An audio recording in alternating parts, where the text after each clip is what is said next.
We'll call this meeting to order. It's approximately 6 o'clock. Good evening. I'm Mayor Lawrence Real, and I'm calling the Tuesday, August 18th, 2025, meeting to order. The time is 6 o'clock in the evening. This meeting is streamed on the village website. The public can also participate via Zoom. Instructions and overall public participation guidance are listed on the website and on page 5 of the meeting packet. Now I'll turn it over to our clerk to give further instructions. Thank you, Mayor. The Village of Los Ranchos is providing the ability for the public to participate in hybrid meetings. As with any application, digital service, or software, the opportunity for failure can occur. Therefore, the village is not responsible for the inability to connect either by Zoom or viewing via live stream. The meeting is being recorded and will be available online after the meeting on the village website. Thank you, Madam Clerk. Before we call the roll, just for the general public and for my colleagues here on the dais, Trustee Edwards is traveling and will be joining the meeting via Zoom. And so tonight, in order to ensure that we get his votes on all the issues and his thoughts, we're going to have all the votes will be on roll call, so that then that way we give him an opportunity to participate. So Darnell, is he on? Yes. Very good. Trustee Edwards, can you hear me? I can. Can you hear me? We can hear you. You sound very far away. Technology, babe. Technology. Very good. Excuse me, Mayor. It's all right, babe. All right. We'll now go to Madam Clerk to please call the roll. Thank you, Mayor. Trustee Baldwin? Here. Trustee Edward? Here. Trustee Kiefer? Here. Trustee Rynell? Here. Mayor, we have a quorum. All right. Thank you very much. Will please join me and stand for the Pledge of Allegiance. I pledge allegiance to the flag of the United States of America and to the republic for which it stands, one nation, under God, indivisible, with liberty and justice for all. Thank you very much. We'll now go to item 4, general public comment. Only those participants who have signed up prior to the meeting can speak on topics that do not appear on the agenda under public comment, and they will be given 3 minutes.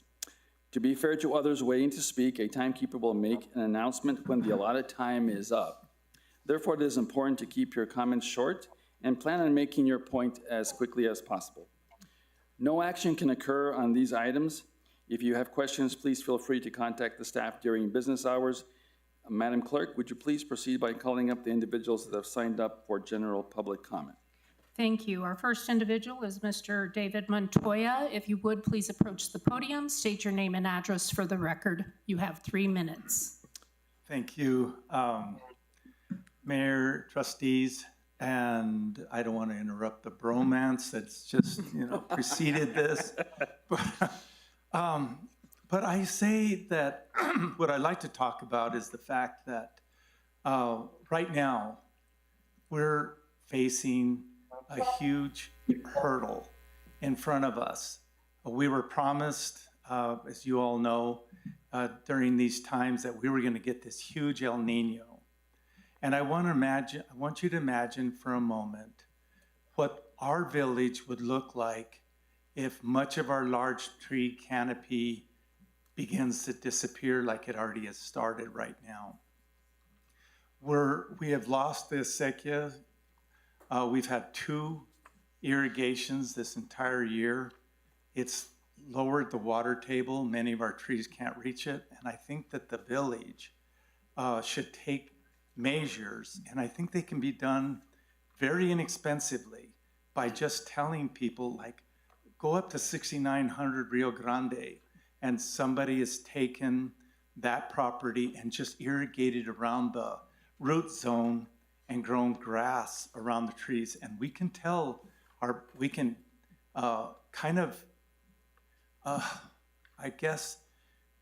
explain that there is a way to protect this canopy.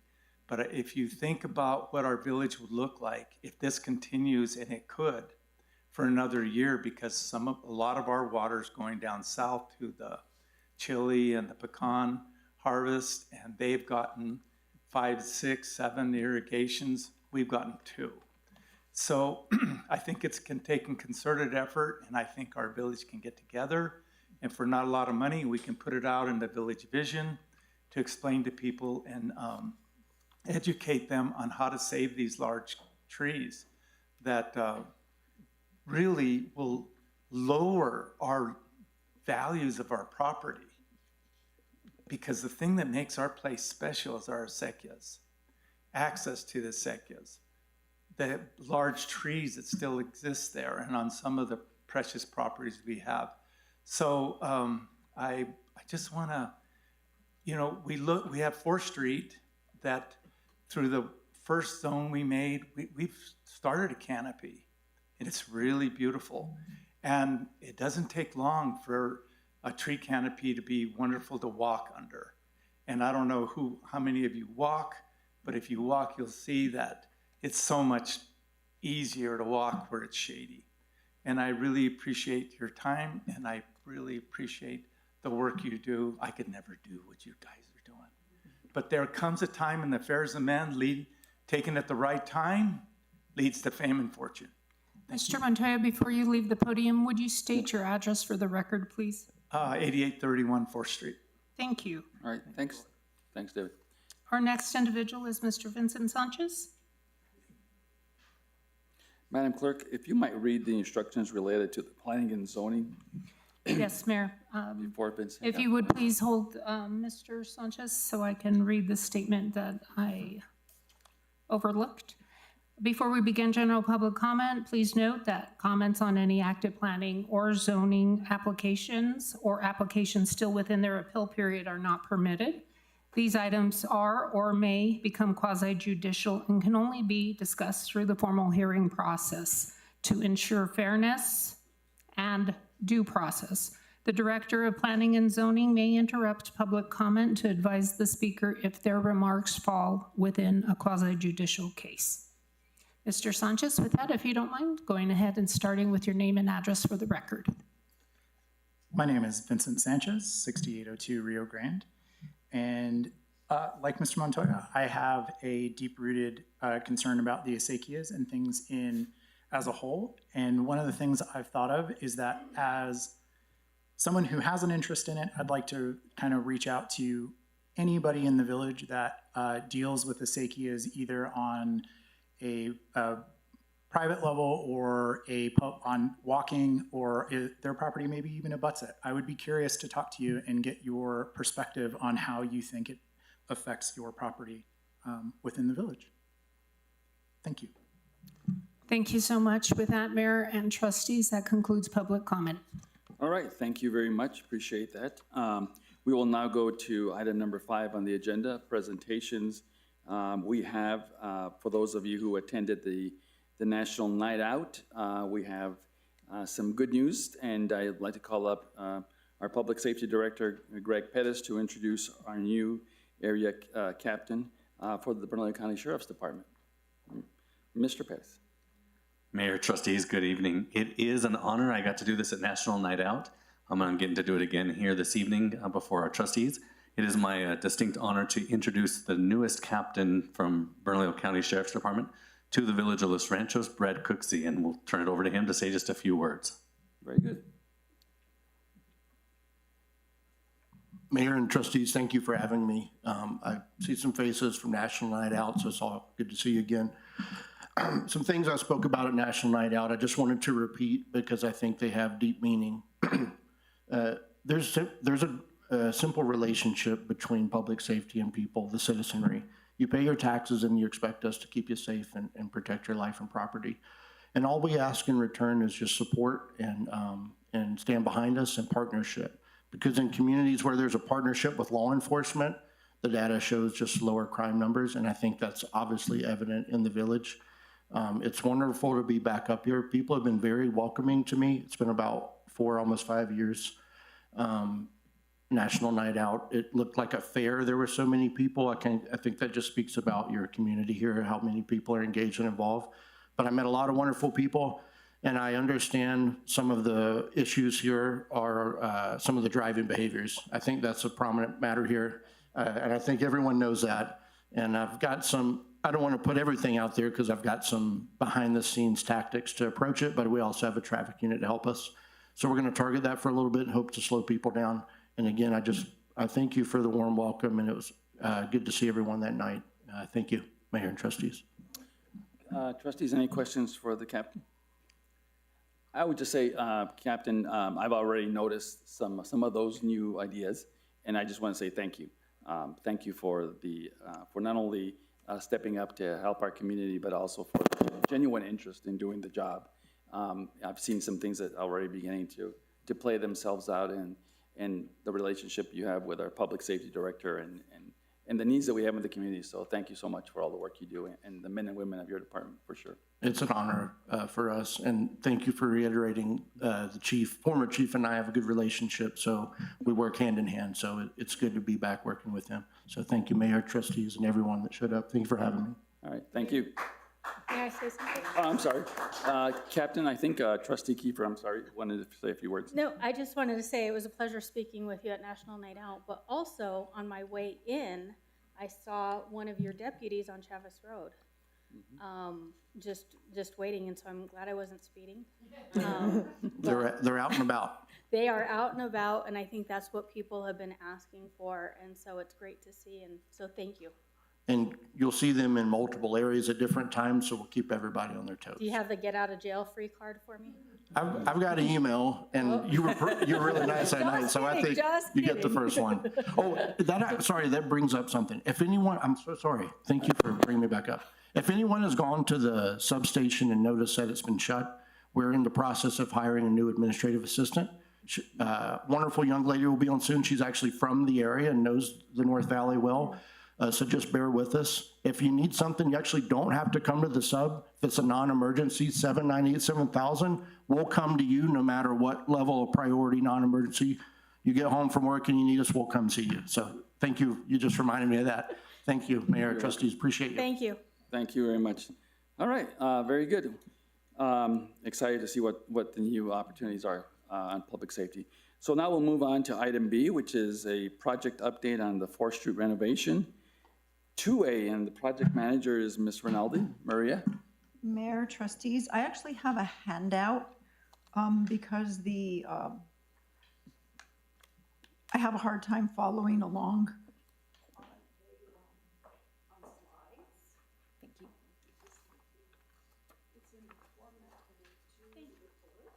you.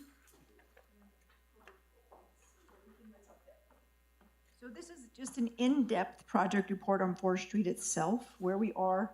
When you get the report in your packet, by the time you get it, it's already 2-3 weeks old, and information on this project changes fast. So this is as of yesterday. So where we are at the moment, we have completed all of the right-of-way. There's some descriptions of all the issues that we faced and all the issues that have been resolved. The utility coordination phase is also complete. That means that all utilities that had to be relocated prior to construction have been relocated. There are a couple that will be concurrent with the construction itself. P&M has a few poles that could not be moved because they have an underground line that runs through the property we just acquired from John Hooker. So we just got that easement in place. And rather than put them through that now to do that, it'll be done early in the project. Lumen, fiber Lumen, they have a very small piece of infrastructure that will also be coordinated for relocation once trenching is open for the project. And then, of course, the big one, Bernalillo County, City of Albuquerque, Bernalillo County Water Utility Authority, their major line relocations and upgrade is essentially part of the 4th Street project by joint powers agreement and by their financing of it.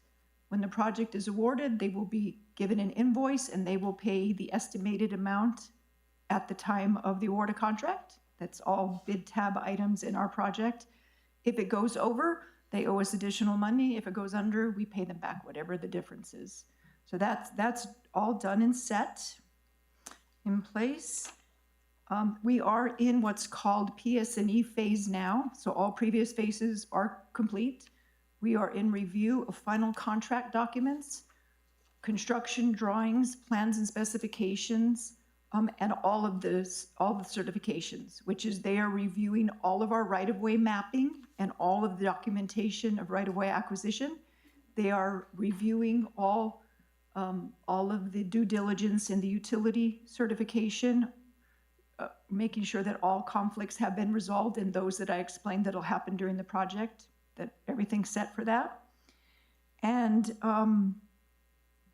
when PS&E is completed, and it must be completed, everything submitted, they will obligate our funds no later than August 28th.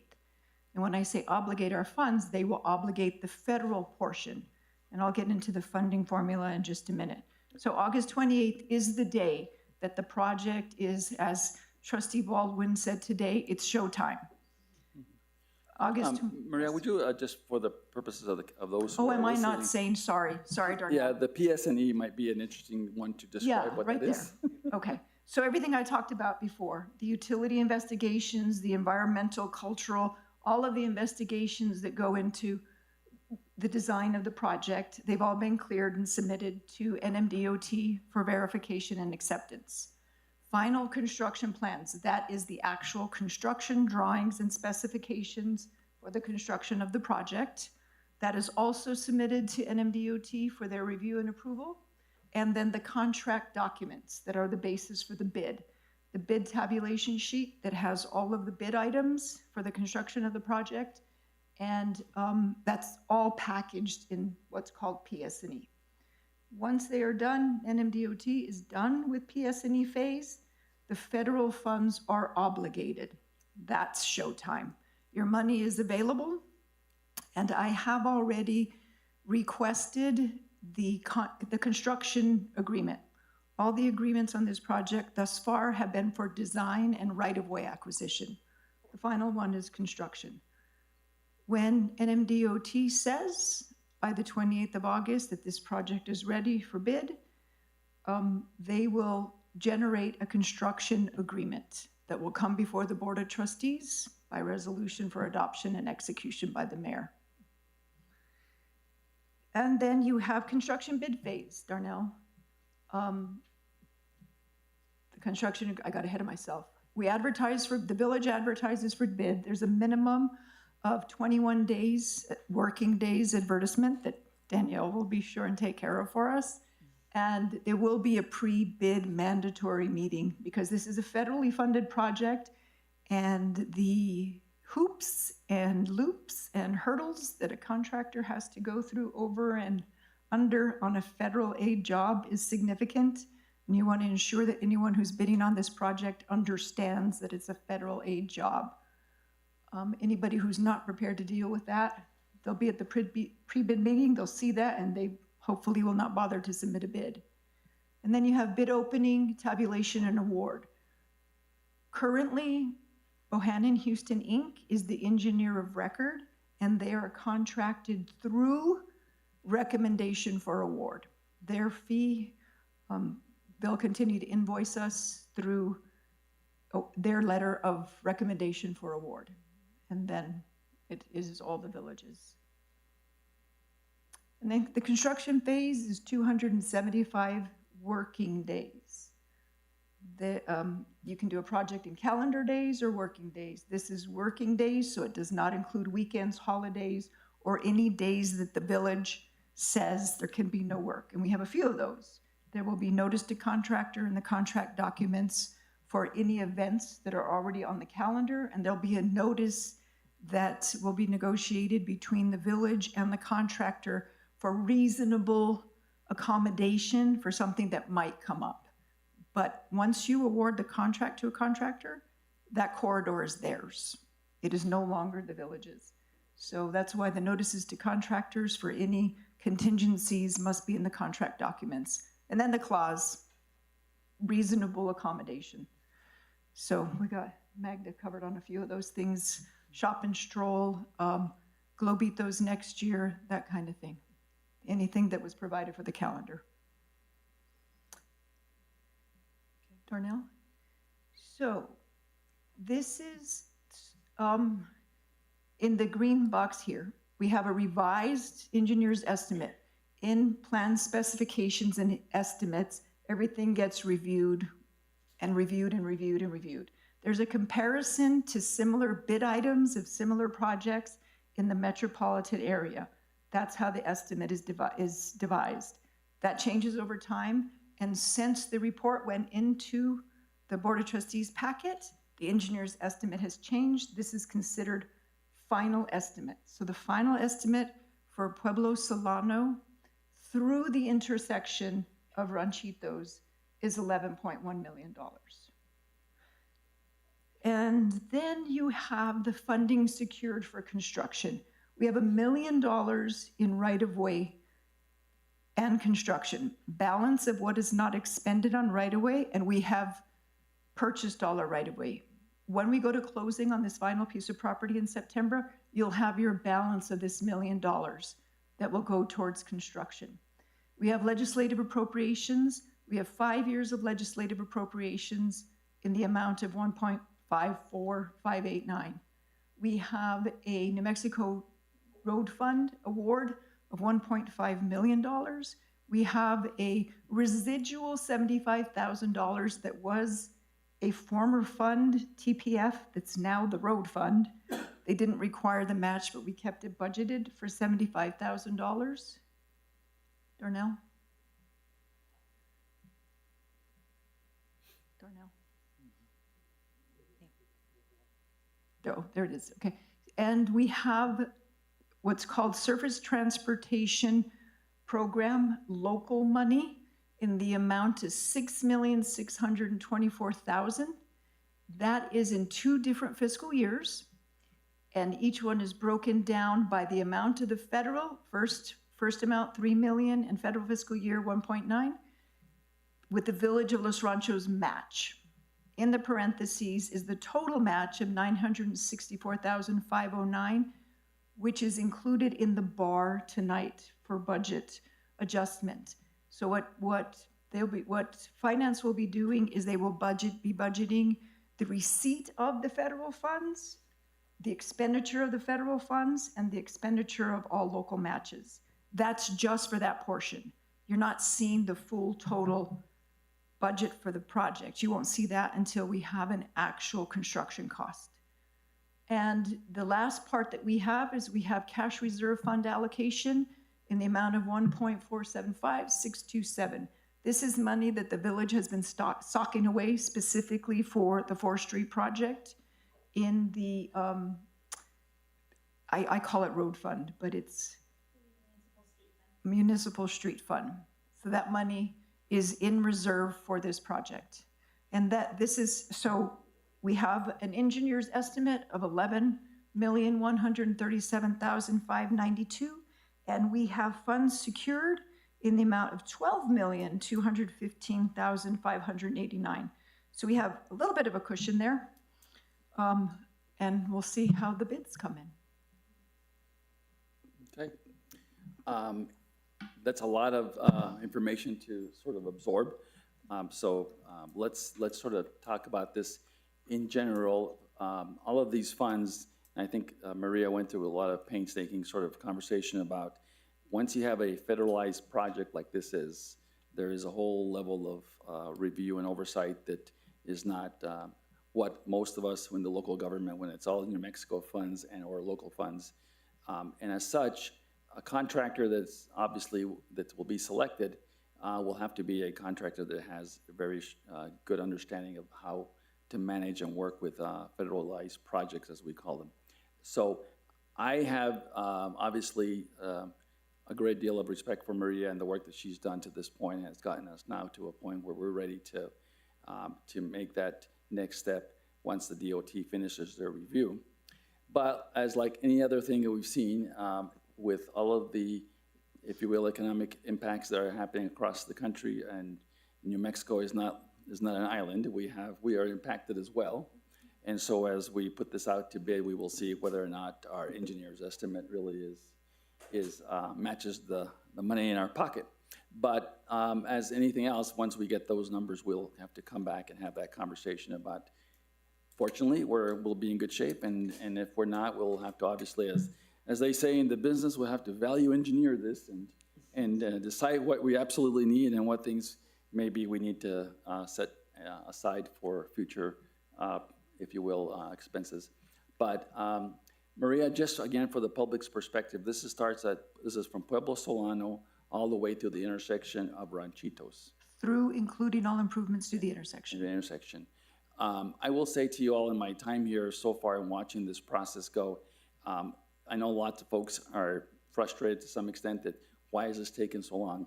I will tell you, negotiating every single driveway in this corridor and negotiating with every single person that owns these driveways is painstaking, and not to sort of make the point more, if you will, targeted, but when you have a federal program, you have to follow the whole federal process, which means a lot longer than we would normally do at the local level. But I'm actually pleased that one of the properties that was the subject of a lot of consternation in this whole corridor years ago, where the village actually had, I believe, some litigation on it.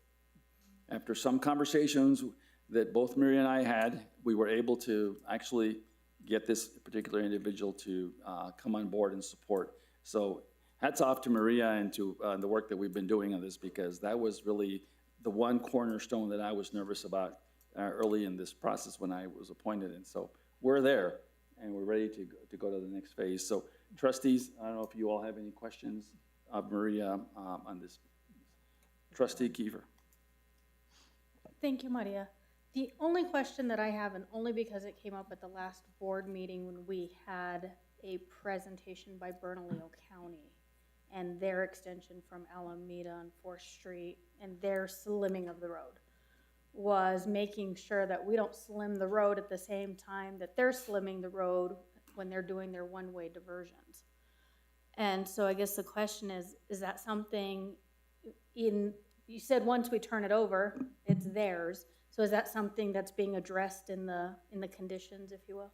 Mayor, Trustee Keeper, that's an excellent question. We're continuing to coordinate with Bernalillo County to the point where I believe that 2 of our people are out there on a field review with some of the utility work tomorrow morning. That's right, John, correct? They have not awarded their project yet. So depending upon when they award it, and if you will remember, I believe it's 120 days of no southbound traffic. So all of that needs to be taken into consideration at the point of letting the project. Do we see how far along they are? Do we see about any potential? There's going to be impacts, obviously, throughout the corridor, and you're having essentially a double impact on either side of the corridor. So I think at that point, there's going to have to be some serious consideration as to when to actually, you can give ramp-up time to our contractor, so you can start ordering long lead materials and such, but there's a lot of ways to manipulate the schedule so that you're lessening that impact on the public. But at this point, until Bernalillo County awards and they have a contractor schedule, it's really hard to know where we're at on that. And I guess my question was, maybe we just put it in, and I know nothing about what you do, so this is just hypothetical talking from a layman's point of view, of putting it in the contract, because I think we would have more control over our contractor being a smaller municipality than asking Bernalillo County to acquiesce to us. So, Mayor, Trustee, it depends on basically what you mean by that. There'll be conversations with the contractor. He or she will be very aware of what's going on either end of the corridor. The contractor will propose a schedule of progression to the village.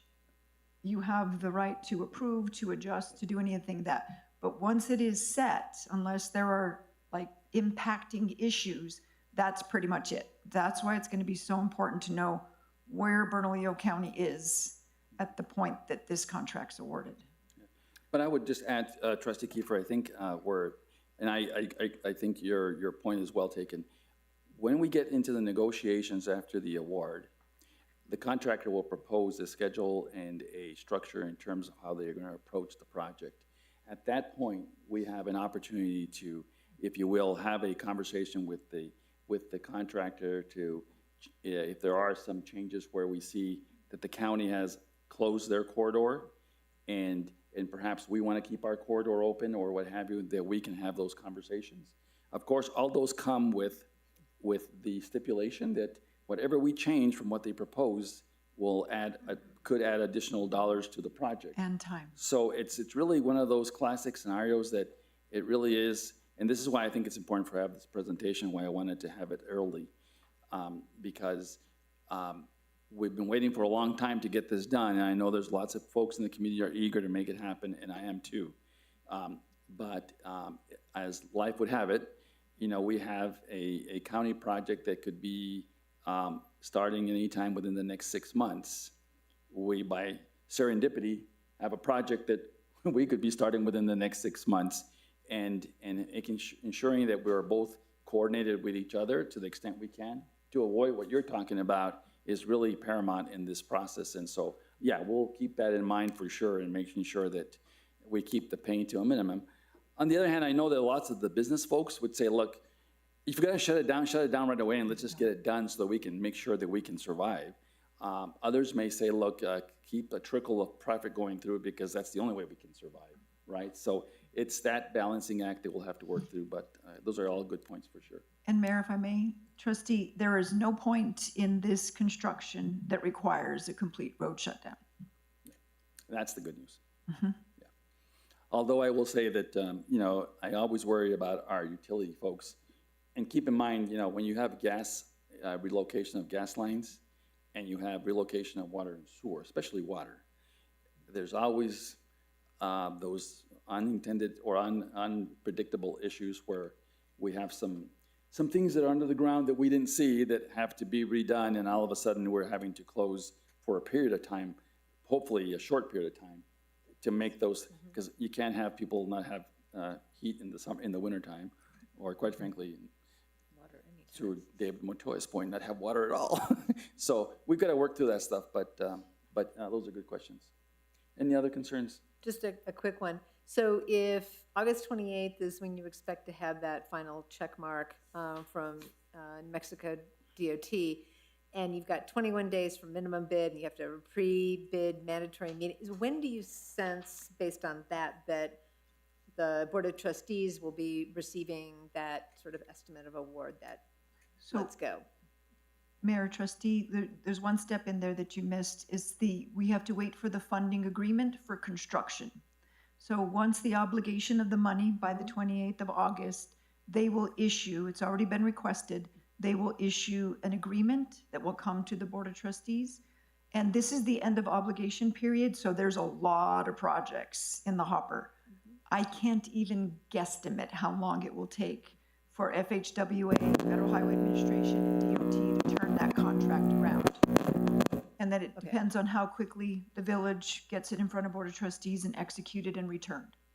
And then you are free to advertise. Okay, thank you.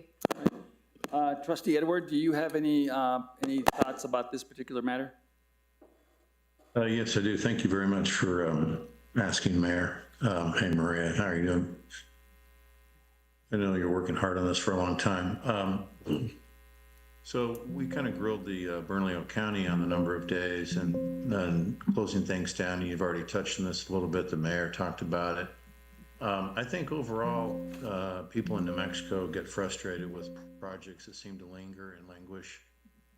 And what incentives are there for these guys to finish on time or finish early? That's a very good question. We will have a discussion about incentives and disincentives. What are LDLs called, Mayor? I'm sorry.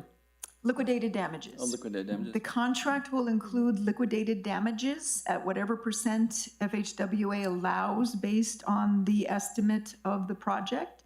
So there's a penalty for every day past the 275 working days, and we will be discussing the potential to incentivize for early completion. It's a $12 million project, around that. It's kind of hard, in the metropolitan area, that's a good sized project, but it's not a big project. So it's kind of hard to incentivize, to create a big enough financial incentive, but the liquidated damages is incentive in itself to not be paying damages for exceeding the contract days. What is the estimated total days? Because the county was over 400. 275 working days, not calendar. So it does not include weekends, holidays, and any other day the village says there will be no work. So I haven't done the math. I mean, do you have an estimate of what that is? Is that also 400 days? It's over a year. So there's 52 weeks in a year. How many weeks are there in 275 days? Somebody's math better than mine. 365 days in a year. So it's a year and 3 months, approximately. Okay. Say about the same time. I mean, Yeah, 5 I would months. request, and I think I heard the mayor say something like this, I think that there's certain sections of this project that need to go on 24/7. You're not gonna, Okay. To race through parts and times where businesses are gonna be impacted. I see a business owner right there in the audience who owns a business on 4th Street, 100 yards away from this. He's not in the construction zone, but I know damn well that he's gonna get negatively impacted by it. And to the degree that there are some phases that are more extreme than others, those need to be clearly identified, I believe. And you can disagree with me, anybody, but I believe that the most arduous times where traffic can be shut down, we race from point A to point B to get that part done.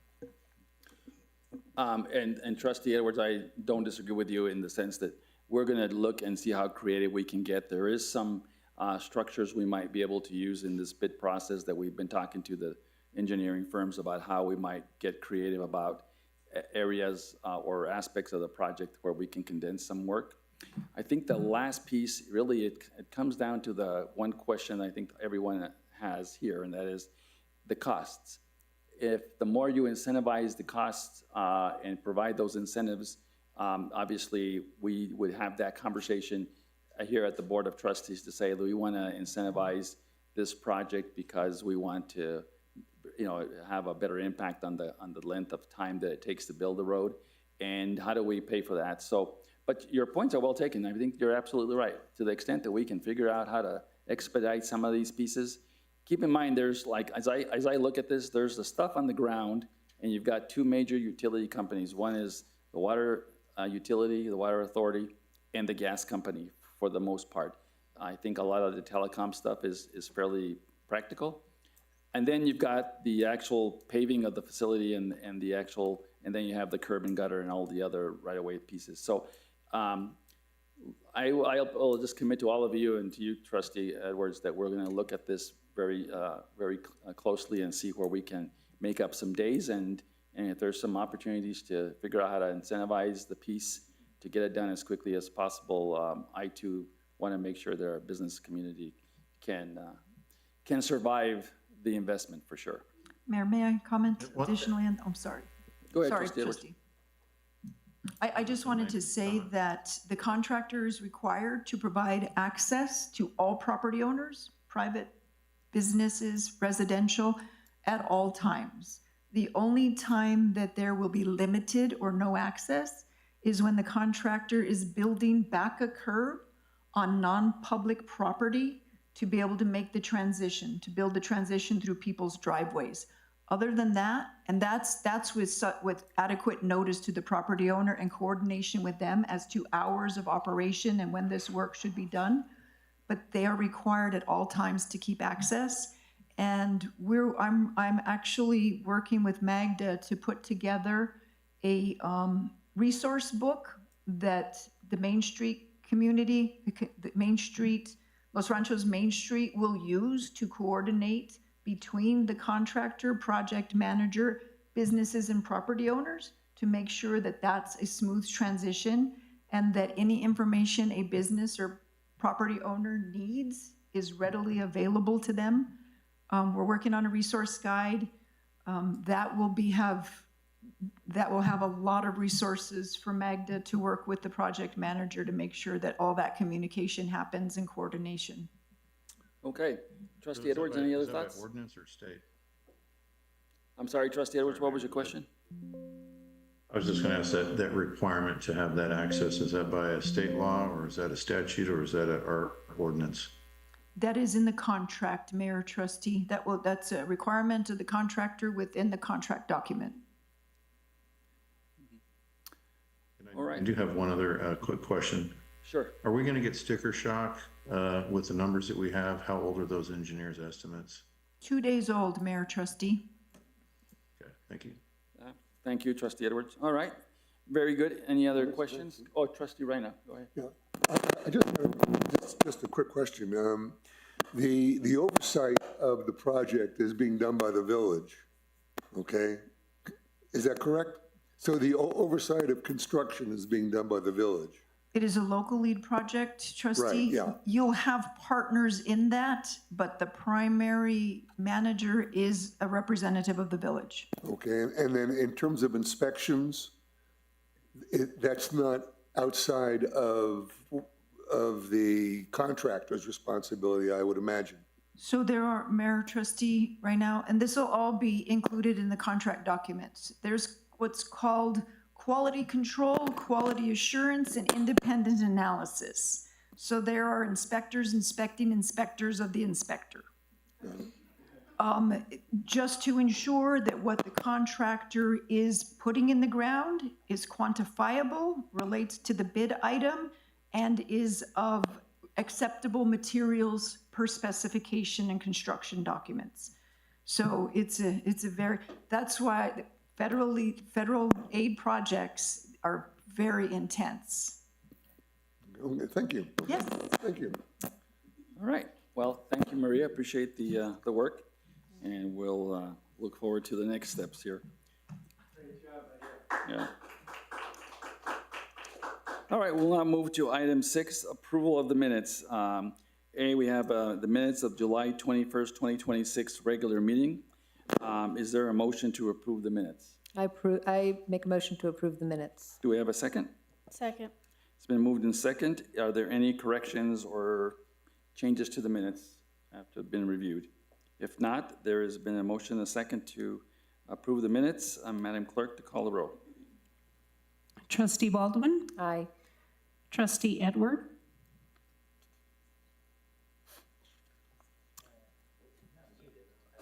Trustee Edward, are you there? Aye, did you hear me? Now we heard you. Trustee Keeper, Sorry. Yes. Trustee Reina. Yes. Minutes approved. Thank you very much. And Trustee Edward, I'm not sure you heard at the very beginning of the meeting, but we're going to do all the votes as roll call so that way you can get a chance to vote and everyone knows, because it's hard to see your hand from where you are. I appreciate that, and sorry for my slacking. And no worries, it's all right. All right, well, now we're going to go to item 7, public hearing. Ordinance number 312, adoption of an ordinance amending the Village of Los Ranchos de Albuquerque zoning code, including State Statute 9.2.3, definitions, and 9.2.22, sign of clarity, sign regulations, update clear sight triangle standards, reformat sign standards, and make other related changes. I will now go to our planning director, Ms. Schultz, to explain. Thank you, Mayor Rael and trustee members. This is an ordinance that proposes to amend the zoning code related to the sign regulations. This change came from a request to kind of review how pole signs are regulated at the village. The sign code was updated last November. That made some pretty significant changes across the code in its entirety. One of the biggest changes there being a new prohibition on pole signs. Since that time, the department has been administering the new sign code in addition to that prohibition on pole signs, which has been very problematic for a couple of commercial property owners. Staff also identified other ways in which the code was just deficient, confusing, contradictory upon itself. And so what's before you today is a couple of substantive changes, certainly the portion of pole signs where we would be removing the prohibition, which would allow pole signs in the village again. Some changes to the clear sight triangle definition to make it clearer on how we protect the clear sight triangle at intersections, not just driveways, and then a lot of reformatting just to make the code easier to understand. So you'll see, if you look at the red line version of the code from the Planning and Zoning Commission hearing, which starts on page 36, you'll see that a lot of the text that was just kind of bulleted or in paragraphs has moved into a table, which is much easier to understand from an applicant's perspective. I have 2 amendments to propose to you this evening, and if Darnell, if you can promote me to a panelist, I can pull up the text so you can see what those changes are. I can go over those now, or I can stand for questions about the changes more broadly and then dive into the 2 requested changes at the end. I'll defer to you, Mr. Mayor. Why don't we just go through the amendments so that way the trustees see the full picture?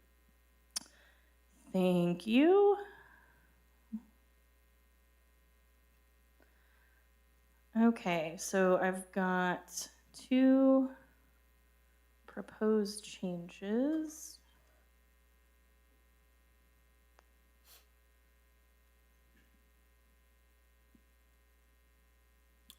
Are they going to be on the screen? Okay.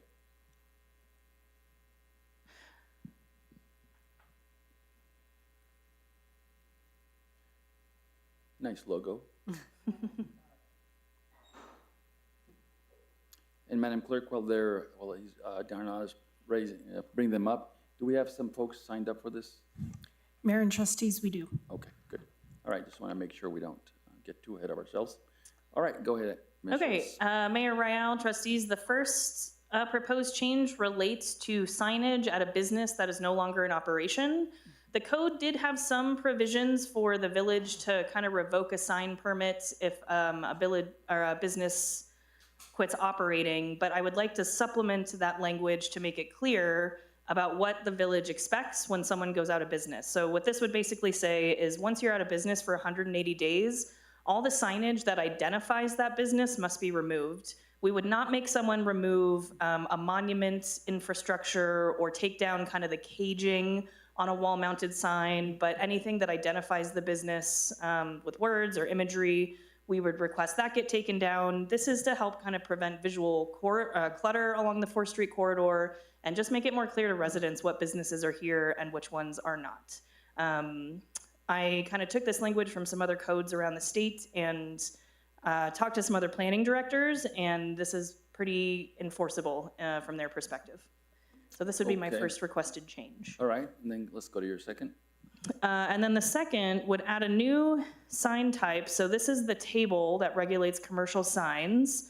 We had some discussion this morning about banner signs in the village, which on a permanent basis would continue to be prohibited in the code as it's before you tonight. But kind of in line with all the conversations about construction this evening, the proposed change here would allow commercial property owners 2 banner signs, no more than 10 square feet each, if there is a public works or construction project occurring adjacent to their property. I think there's a feeling that if some of 4th Street is going to be shut down for any number of days, that we should have some relief for those property owners to put out banners for perhaps 275 days to say, I'm still open, here's how you get into my property, etc. Okay. Very good. Is that all your? Those are my 2 proposed changes. Thank you, Mr. Mayor. You're welcome. All right, with that, then let's go to the public. Madam Clerk. Thank you, Mayor. Mayor and trustees, in front of you are written comments from a resident, Carrie Peel, 616 Bledsoe Road Northwest, in favor of this. This is for your review, and this will be added to the book of comments. The minutes book to be included in the record. Secondly, we do have an individual here to speak, and if you would, Ms. Kim Baird, come up to the podium, state your name and address for the record, and you have 2 minutes.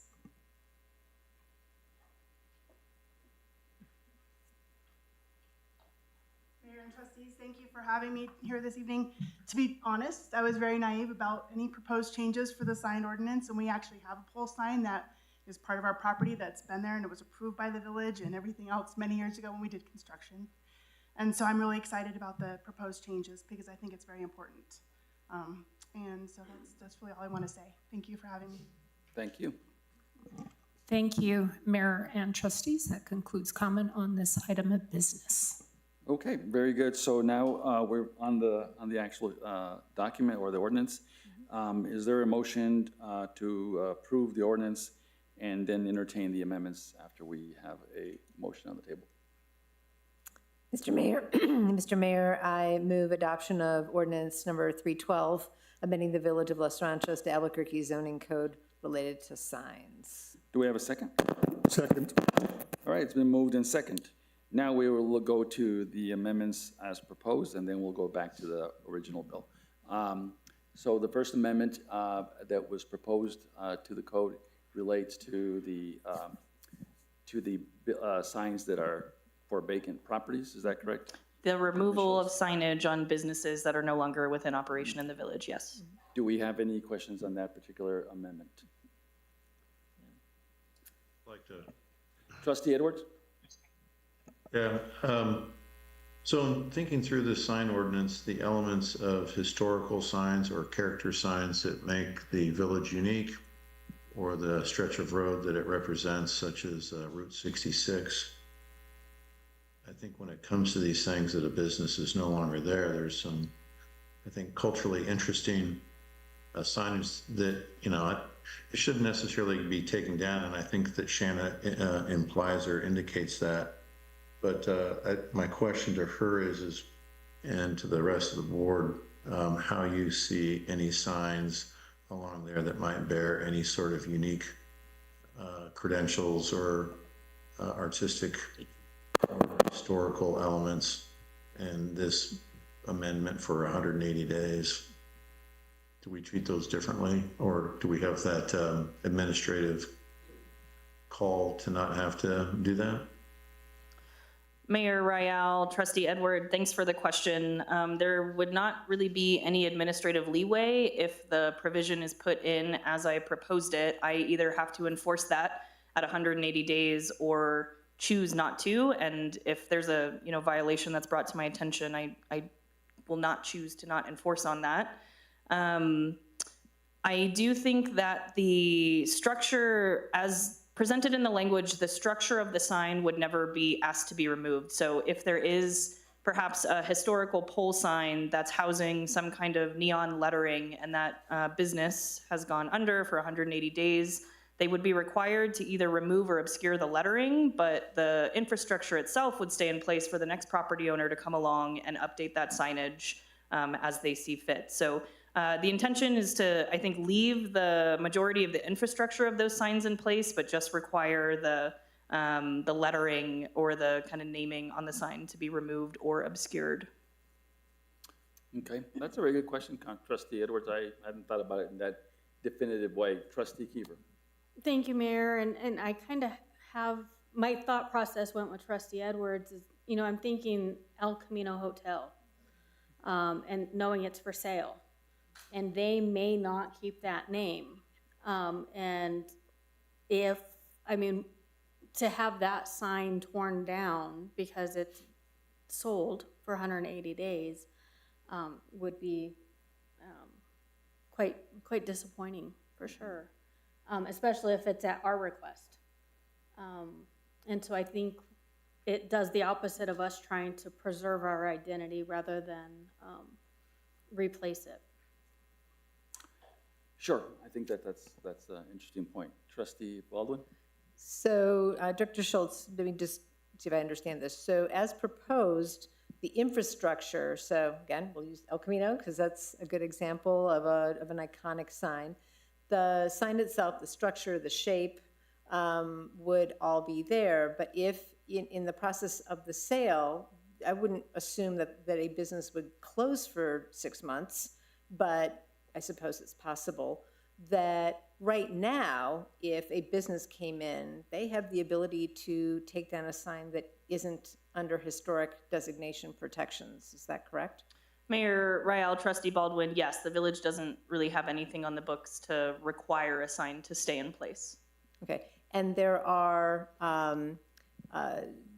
currently businesses in the village that have gone under for some time, and their signs still exist, right?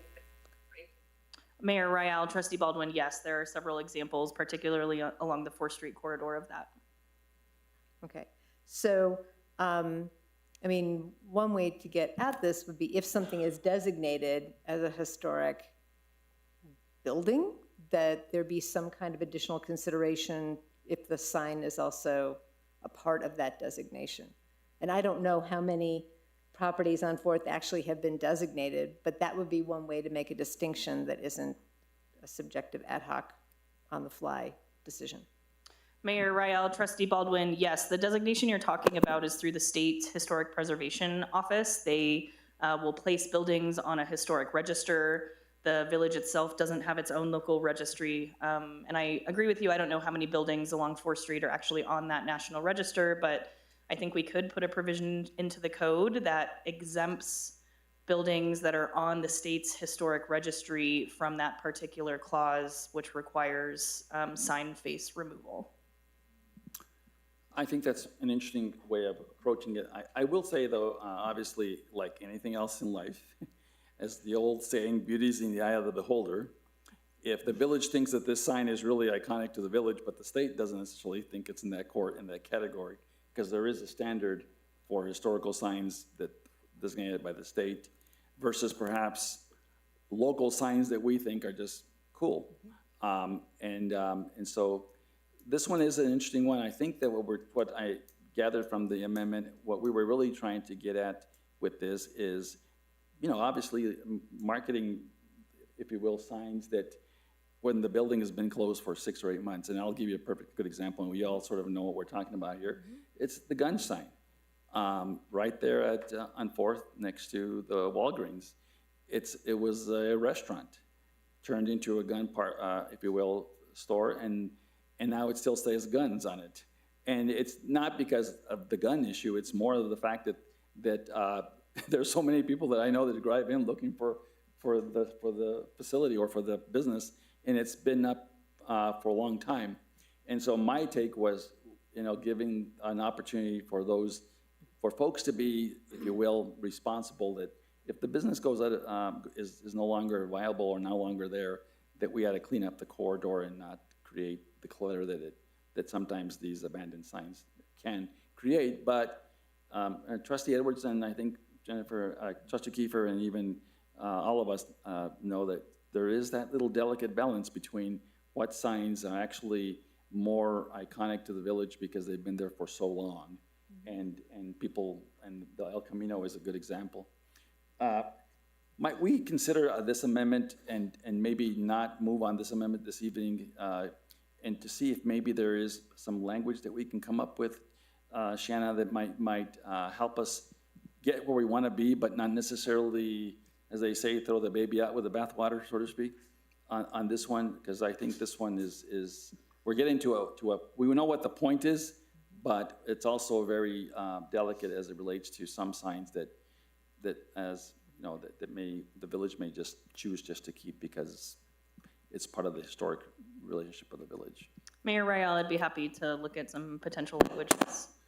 And I'm gonna, before we go on, but I want to make sure that I'm not speaking for all the trustees. That's my take. If Trustee Reina? Yeah, I just had a kind of a quick question. So the new owner of a building, okay, would that new owner be able to use the structure of the previous sign in order to be able to run their business, or would that have to come down and they have to then propose a different sign? Mayor Rael, Trustee Reino, the way the language is specifically written is to allow the structure to remain. It doesn't seem like it's in anyone's best interest to make kind of monument signs or pole signs continue to be taken up and down. So the kind of infrastructure that holds up the sign face, that could all stay. It would just have to be the kind of typeface on the sign or the imagery that's what would have to be removed. And a lot of the monument signs that are being installed today have these kind of removable panels that makes it quite easy to do that. A sign like the El Camino is a different story. But no, long answer to your short question, the infrastructure could stay. It would not have to be removed. So that would also apply then for someone who may be coming in to do new construction on a building? Mayor Rael, Trustee Reinal, correct. Okay. Trustee Kiefer, you had a question. Yeah, and just maybe a comment when we're looking at other ideas, Shannon, I don't know what the answer is, but you know, the historical preservation, I love that idea, but from what I've learned about it, is it has to be petitioned by the owner. And so if the owner is struggling financially and the owner is potentially going to abandon their business, they may not see the same value in protecting that sign that we as the villagers would see in protecting that sign. And so I think that's the delicate balance that I don't know we can get around. And that's why I think I'm in agreement, and I thank you, Mayor, for allowing a deferment on this particular amendment, because I think serious consideration, I know, you know, I like to just say the business owners kind of have that responsibility of when they want to advertise and when they don't, rather than us regulate it. Because I think we start regulating it, we can start running into the pickle of what stays and what goes. And I'd also like to figure out, and I don't know if it's in the sign ordinance or what, that the village can maybe designate those historical signs ourselves outside of the state. So if the El Camino were to get bought or sold or insert name here, those signs can't just be leveled off, because what we're seeing lately in the village in all aspects is everything's just getting leveled and rebuilt. And so I think we need to also protect some of our history in signs and buildings. Fair point. All right. All right, well, let's do this then. If you don't mind, Shannon, I think that was we were trying to get to something, and I think we can still get there. We probably just need to do a little bit more granular work and see how we might be able to manage the aspects of having signs that are just not, that the businesses no longer exist, and maybe there's another way of getting there. All right, let's go to the other amendment. Mayor Rael, trustees, the second amendment would allow on the commercial properties for 2 banner signs up to 10 square feet each, only if there is adjacent public construction happening. The code at present prohibits permanent banner signage. That's going to be a temporary type of signage that's not permanently affixed to something.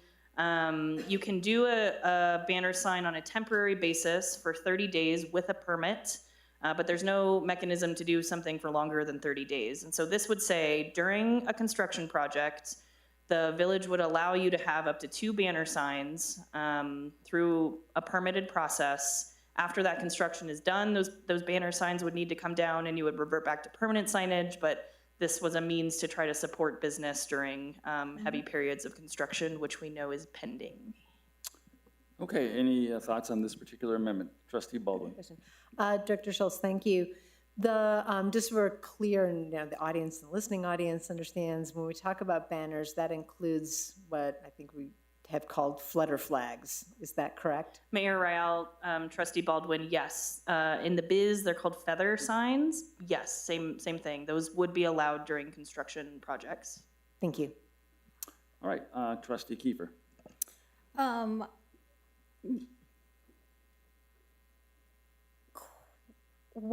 I guess my question is, where did the number 2 come from?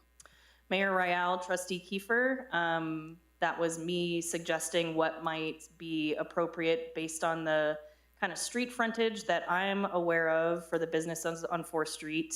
The banner signage that I've seen on 4th Street, even though it is illegal, kind of using that as a visual context for what looks to be too little or too much.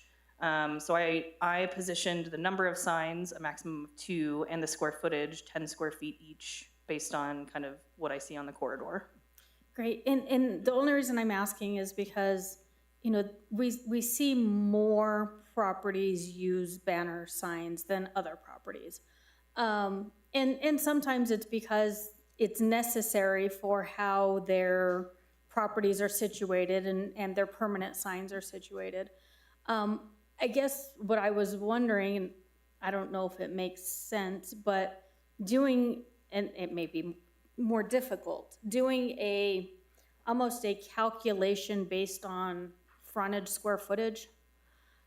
Because if I'm renting a suite, for instance, that has maybe only 20 square feet on 4th Street, and I can put 2 signs, and my next door neighbor has another 20 square feet because it's all just, you know, multiple places, then you could have potentially 8 flags with different businesses, 2 for each business in a short span, where someone that may have 100 square feet may need 3 or 4 to be able to adequately space their properties out, and so, or cover the span of their particular property. Or they may have multiple tenants that are in the back that may want to participate with their signs in the front because their property is more linear away from the street rather than wider on the street. And so I guess I was just thinking, would it make sense based on the street square footage of how big that business is so that they can allow tenants and or themselves to have these types of signs during the construction phase? Mayor Rael, Trustee Kiefer, I'd be happy to look at some kind of regulation like that. I would need some time to look at kind of what the street frontage widths are along 4th Street right now to come back to you to propose something, but I'd be happy to look at that. Okay, Trustee Ryan. Or to follow up with that, potentially, what about businesses that would have a joint sign? So would that, excuse me. So then would that sign then be larger, or they still have to be developed within the framework of what we've already established? Mayor Rael, Trustee Rhino, banner signs don't contemplate this idea of kind of a multi-tenant approach, so you would be limited to the parameters associated only with a banner sign. So as drafted, up to 2, a maximum of 10 square feet each. Separately in the code, we do regulate what we call multi-tenant signs, but that's for permanent signage. There's not, at least the way it's written, it doesn't contemplate multi-tenant banner signage. I guess what my general concern is that we just flood 4th Street with signs, and we kind of lose the real purpose of 4th Street. Okay, it becomes a lot more of a quote unquote a more urban environment, and so if there's a way to reduce that, so that people would feel like, you know, that they're in a kind of a different environment than what you might find elsewhere. So the signage then, certainly we need to have signs that are going to attract visitors and our own residents to those stores. On the other hand, though, I would hate to see that we just have sign after sign after sign on 4th Street, and it becomes a lot more, commercial, so to speak, okay, to lack of a better word, just overdone. Well, I think the most important part, just Trustee Ryan, is to bring us back to the conversation. We're talking about signs only during construction periods. So it's not a permanent, if you will, signage. So if the gas company is doing some work on 4th Street and certain businesses are impacted, that for a period of and we're talking really probably less than 10 days, maybe even 20 days. So it's not a permanent, if you will, solution. It's just a way to give businesses an opportunity to attract, people's attention. I mean, if you think about it now, and we look at standard signs that construction companies put out, it's usually these little blue signs on little, if you will, sandwich boards that say, you know, here's the entrance into the Los Ranchos Bakery, for example. And that's what you would see if they would prefer to put a flutter sign that says Los Ranchos Bakery open. It might be a lot easier for me driving on the street from a distance to say, hey, the bakery's open, and I can get in and out quickly during a construction, as opposed to, so I just want to make sure we're all sort of keeping this in sort of context. It's only during impacted areas during construction, not a permanent, if you will, sign for that would give that visual that we're urbanizing the corridor, just for perspective. Trustee Edwards, what say you there from your vantage point? So I think all the comments are good comments. I think we need to keep in mind timeframes. For me, I just want to make sure that if we're going to let them do this stuff, that it fits within the other guidelines as set forth within the sign ordinance. You know, maybe distance from the road, you know, the clear triangle, those elements. And, you know, I'm sympathetic to those businesses. And I think it's a way that we can reach out and try and make a difference to those businesses at a time when, you know, they might not survive. Right. Right. I mean, think about this. Some of these people have got $500,000 tied up in capital in their building. They might not even own the building. No, I think we can give them a sign to stay open for a little while.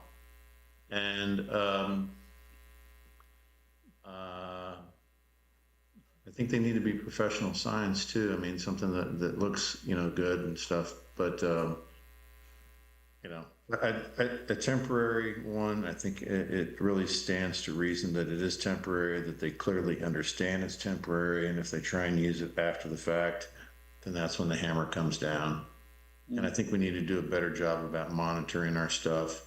I think the biggest problem that we have as a village, you know, we've got trustees applauding police, law enforcement for actually enforcing the speed limits. I think that our village would be a lot simpler if just basic rules were just enforced. We wouldn't have to get into all these long discussions. So. All right. Go ahead, Trustee Baldwin. Quickly, I just want to confirm, what is the distance that the construction has to be proximate to a business for this exception to take place? Mayor Rael, Trustee Baldwin, the word that I'm proposing to use is adjacent. So if your property line is touching the public right-of-way portion that's under construction, you would be eligible. Thank you. I mean, I think to sort of echo a number of some of the sentiments that have been made here, I think it's really important. Construction is brutal. It always is. There's no way around it, except there are some things you can do to mitigate and just create support. And I think it's really important that adjacency that you're touching is really important. We are not talking about north to south of this project area, because not all the things are going to happen all at once. It will roll, it will move, and when it's happening, I think it really is important that people have the ability to know that this business is open, that this business is looking for support from the community. So I do like this, and I think, you know, I don't oppose the idea of maybe looking at it from a square footage point of view, but I do think that there's something that needs to happen to support the businesses like this. All right, well, with that being said, we would need a motion to, on the amendment. Is anyone willing to make a motion to entertain the amendment and vote on it? I move to discuss and consider the exception for the prohibition on banner signs on 4th during construction project, public construction projects where there is adjacency to the property. There's a motion on the floor to accept the amendment. Do we have a second? I'll second. It's been seconded by Trustee Kiefer. Any other discussion about the issue? All right, go ahead, Trustee Kiefer, I'm sorry. I was just gonna say, I still would propose that the amendment be amended with square footage to allow more businesses to be able to advertise their particular business. Or figure out, or not limit the two. Well, let's talk about how that might be in a practical way applied in an amendment. The amendment currently is for 2, regardless of the size of the business. Mayor Ryle, correct? So if we're thinking that we want to have a standard that says, for example, that if a business has 20, a sign can be, is permitted under this exception for every 20 square feet of frontage as a benchmark. And then, we would just go out there and measure the 20 square feet, and every 20 square feet on a building, they could have one sign. I think ultimately the businesses are pretty good about making sure what they need. But there could be some businesses, to your point, that might want to have more. I think about that business right there where the distillery is and the tattoo shop and or where the hills are and that corridor right there. They have a multiple number of businesses there that if there was a project in front of their. For the health and Right. wellness. So how about we use 20 square feet as a benchmark? And how do you feel about that, Madam Schultz? Mayor Ryle, I'm amenable to that. So the regulation would read 1 sign per 20 linear feet of street frontage. Right. Yeah. And I don't think anybody's really gonna be out there measuring it, right? Because this is during construction and we wanna help the businesses. Right. But I just don't wanna limit to 2 when you may have tenants in the back that want to advertise their business and you have the ones in the front that says, I've already staked my claim. I equal opportunity. Okay. All right, well, let's just make sure that that's pretty clear. If you're comfortable with that. Trustee Edwards, do you feel comfortable with that, if you will, fine tuning to the amendment?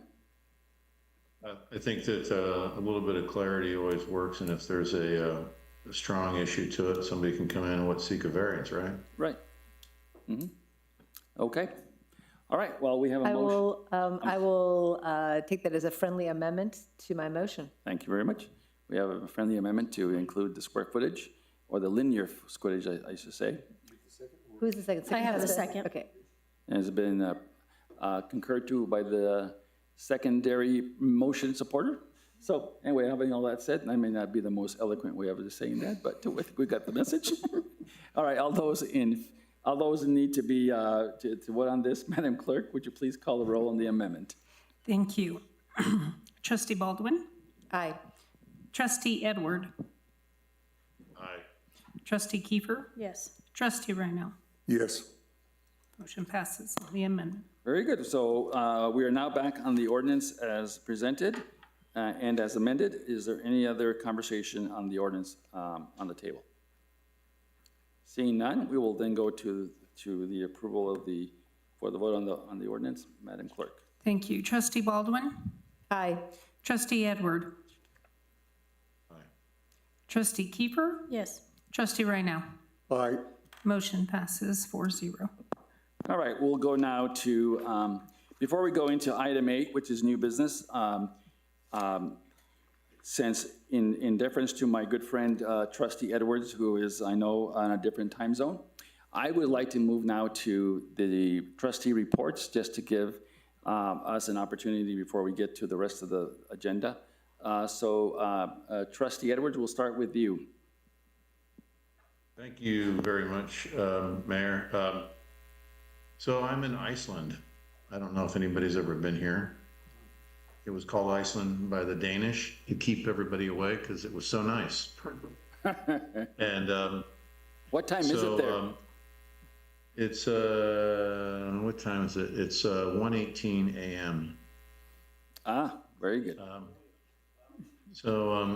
This trip has made me think and revisit some points and thinking about our own community.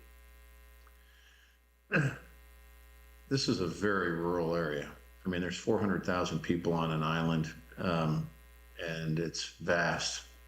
And I'm in the middle of nowhere, and I have full cell phone service. Our village struggles. Albuquerque struggles. We want to be an economic player, and we have cell phone service that resembles that of living in a dungeon. You're lucky if you get a bar in the village of Los Ranchos sometimes, and I think that this is an economic development element needs to be addressed. You can't go and have coffee on 4th Street, some of the coffee shops there, and answer your cell phone because you might not get any bars of service. That's not acceptable. If we want to be attracting people from all over the world, and Iceland has become an expert at tourism, you got to have meaningful forms of communication, and we don't have it.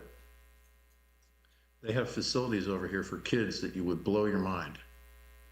We don't do anything for the kids in the village of Los Ranchos until recently that it was added on to a list of infrastructure lists. And APS is not helping us because they keep all their campuses closed. Safety over here is amazing. People will leave their children in strollers out in front of the coffee shop while they're inside having coffee because nobody's worrying about somebody's going to steal their kid. We need to enforce our laws. Clean bathrooms. It's amazing. You go here, there's toilet paper in there. They're clean. They smell clean. They look clean. And I'm going to only comment on village bathrooms. The village bathrooms are dirty, they're dingy, they stink, and they're not clean. That if we want tourism and we want people to come to our community and be proud of it, I don't eat in a restaurant if the bathroom's not clean. In our bathrooms, like there at the park and stuff, they're not well cared for and they're not well maintained.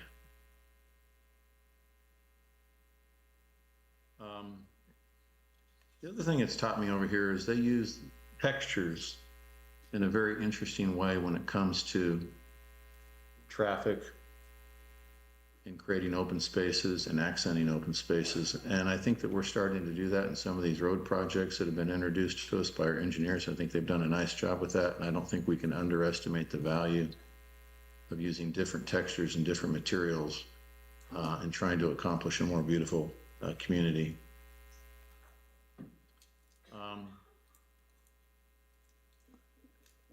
Another thing that I've noticed since I've been over here in the capital of Reykjavik, there are 20 cranes, over 20 cranes that are building projects. In our overall economic region in the city of Albuquerque and the state of New Mexico, in comparison, I can't think of more than 2 cranes or any.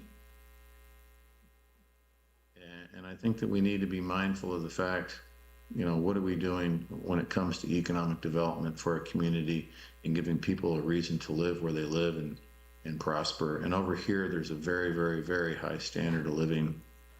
And I think it's because of that embracing an economic culture of having good places to live and work. And I think about their strengths as a community over here. It's 50 degrees on a day that it's 100 degrees in Albuquerque. And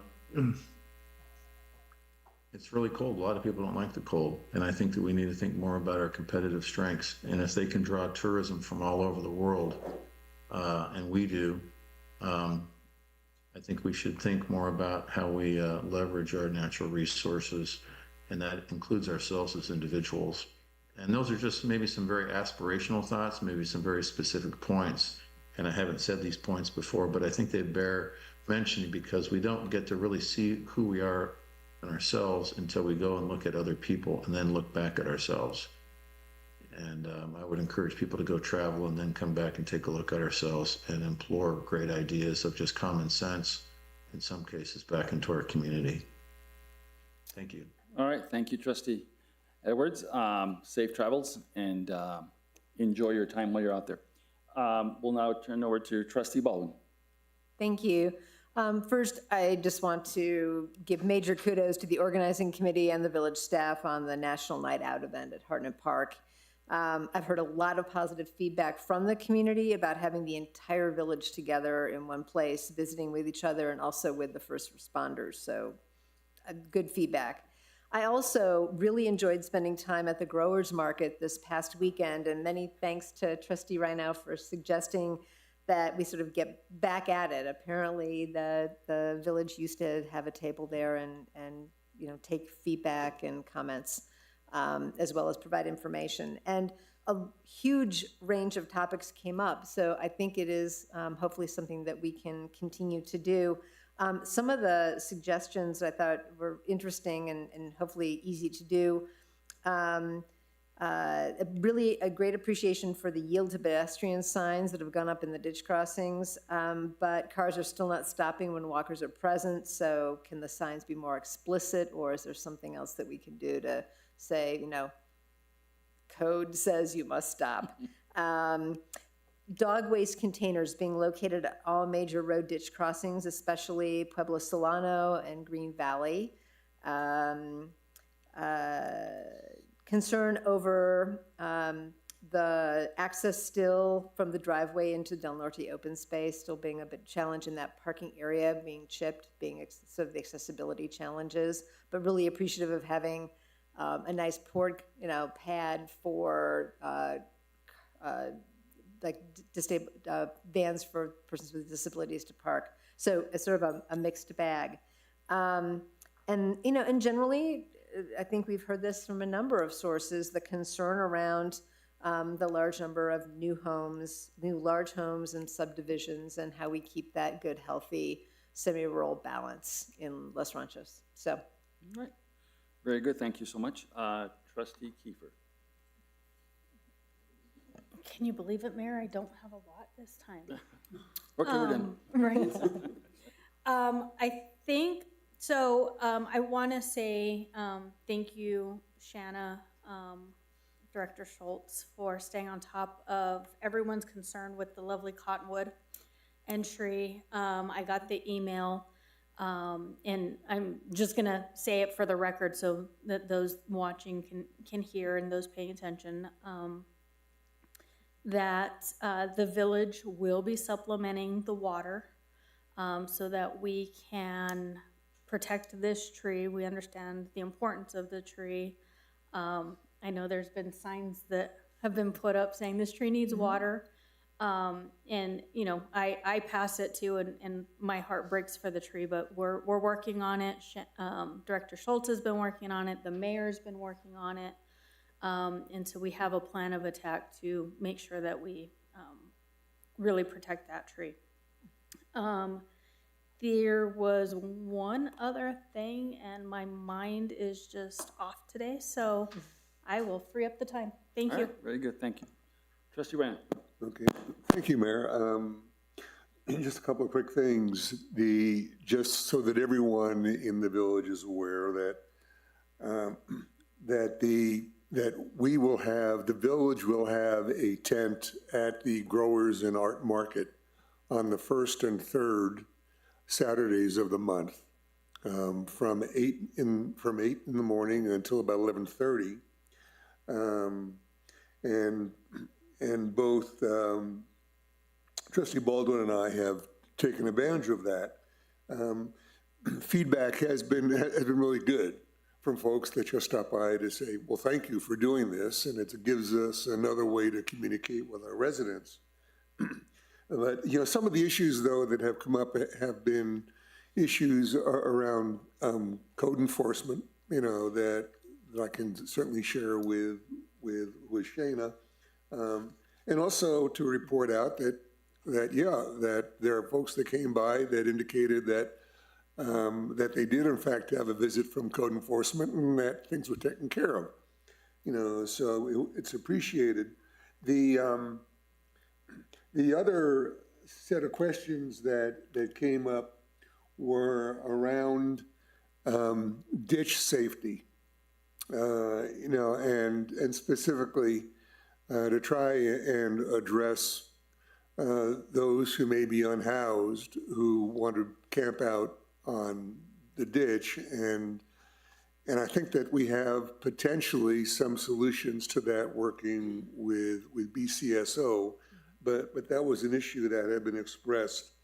You know, and finally, the other question that came up was around the North 4th Street extension that we had talked about earlier, and people just wanted to know what was going on because they had attended a meeting and they haven't heard anything more from the county about it, and so we tried to give them some additional information about what was happening. Okay. Just as a reminder, APS is open So our young people are walking some of the streets of the village, just to be careful. It would be, I think, helpful if we could, and in fact, I did see, let me backtrack. I did see that there's new signage, on some of the streets that alert people to a school zone. And the one thing that I had also talked with a couple of residents about who live along Chavis Road is maybe do some kind of a share the bike lane on Chavis Road as well, to include that and at least alert traffic that there could be bicyclists on the roadway. So, thank you, Mayor. That's it. Well, very good. Thanks, trustees. All good comments and obviously things that we should continue to focus our attention on.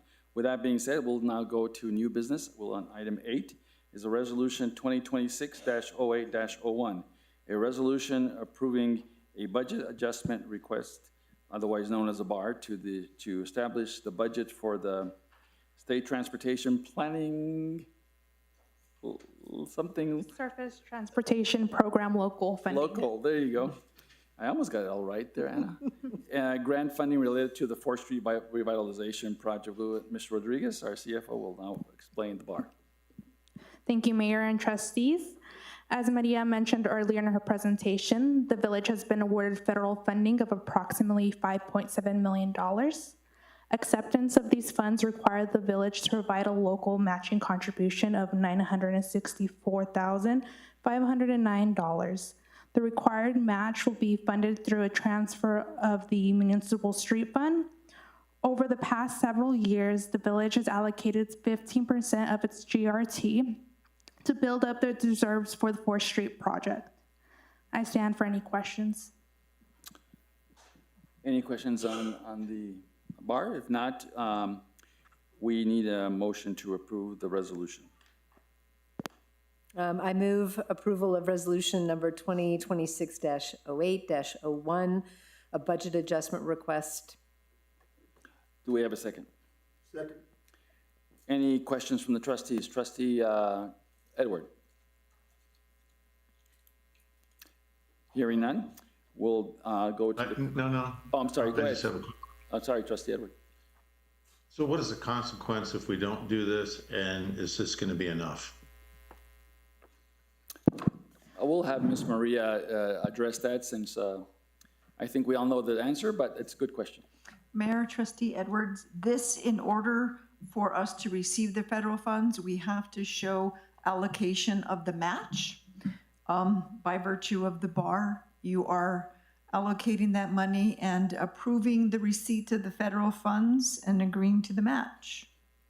So if you don't approve the match, you are not eligible to receive the almost $6 million of federal funds.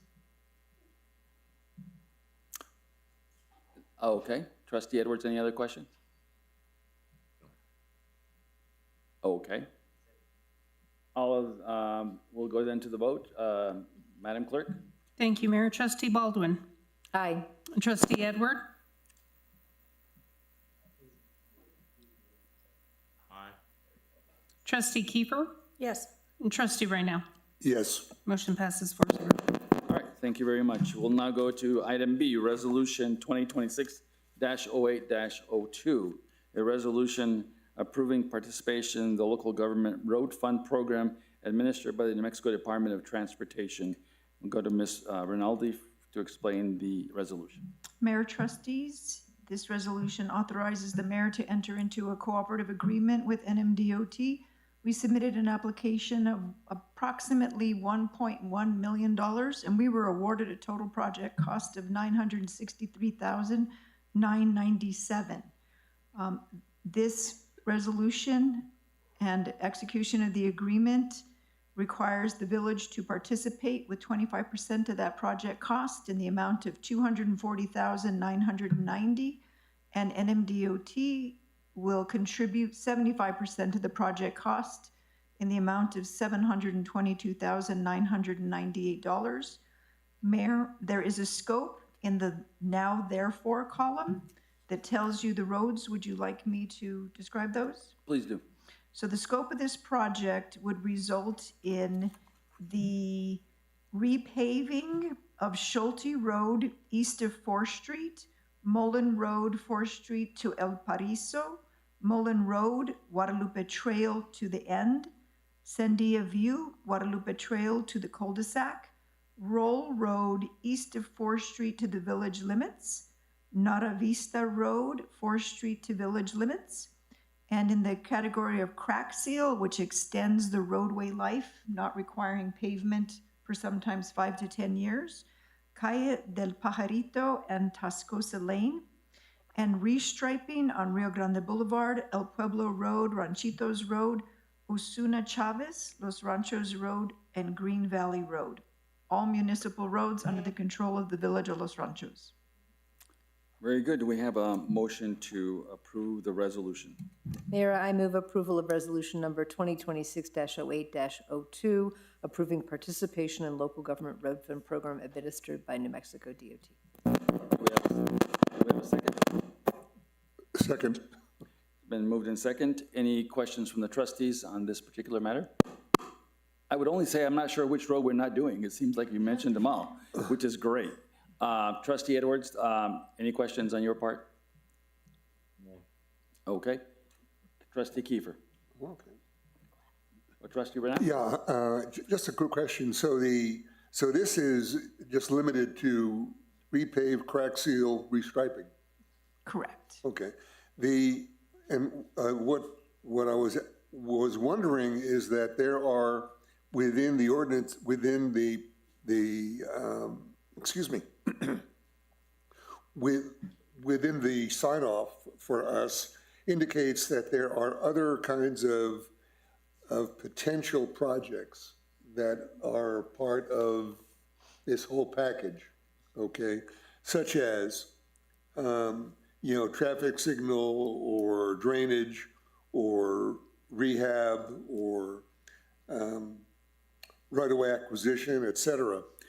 If we start these projects and we find out that we need lighting, as an example, would that be able to occur based on what we're going to sign off on here? Mayor, Trustee Raynell, what you see in the resolution is what eligible activities the funding allows. In our scope, we have to define within those allowable activities what our project is. So no, our project is only repave, crack seal, and striping. But just for clarification, Maria, for future conversation, if we opted to submit a proposal for these funds, other things could be included if we like as a community in future, if you will. Absolutely, Mayor. Okay. So that gives you at least a sense that if we get the roads done well and we're able to do some other things to these roads, that would be helpful. Mayor, may I comment Yes, a little bit further? Go ahead. So all of these roads come off the master lifts that is maintained in facilities. And Mayor's correct. I mean, that list is pretty much dwindled down now. So once you have striping, crack seal, and paving, then you can look at other infrastructure eligible activities for future funding applications. But this pretty much clears Keene's list in these categories. All right, we have a motion and a second on the table. Do we have a question from Trustee Kiefer? Thank you, Mayor. And I just want to make sure, because I know this is a point of contention every time there's new asphalt being laid, that the existing footprint will remain the same on the road, correct? Mayor, Trustee Kiefer, Keene facilities do say that there will be no elevation change in the road unless you're dealing with drainage, which we're not here. So yes, that is a direction to the contractor. There are no elevation changes. It will be milled and built to existing grade. Great, thank you. All right, any other questions? If not, Madam Clerk, to call the roll. Thank you. Trustee Baldwin. Aye. Trustee Edward. Aye. Trustee Keeper. Yes. Trustee Raynell. All right. Motion passes 4-0. All right, Trustee Edward, this is a marathon. What time is it there now? The differential is 6 hours, so it's 1:39. Woot. Just about your bedtime. Gosh, I'm about ready to make a sandwich. Good for you. All right, we go to item C on the ordinance 313, an ordinance amending 9.2 of the Village of Los Ranchos Code related to child care facilities, requested to be published and advertised. Madam Director Schultz, to please explain the ordinance. Mayor Rael, trustee members, this is a proposed change to the zoning code related to how childcare facilities are regulated.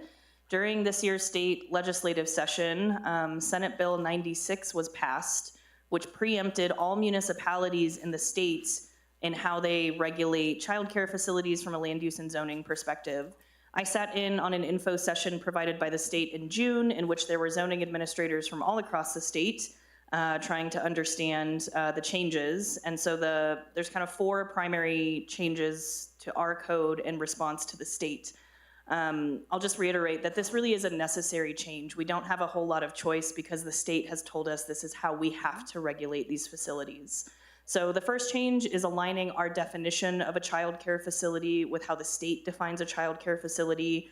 I don't repeat that definition in the code. It just says go look at section 929.2 to see how they've chosen to define it. That way, if the state goes on to change their definition, we will always be in compliance, which is great.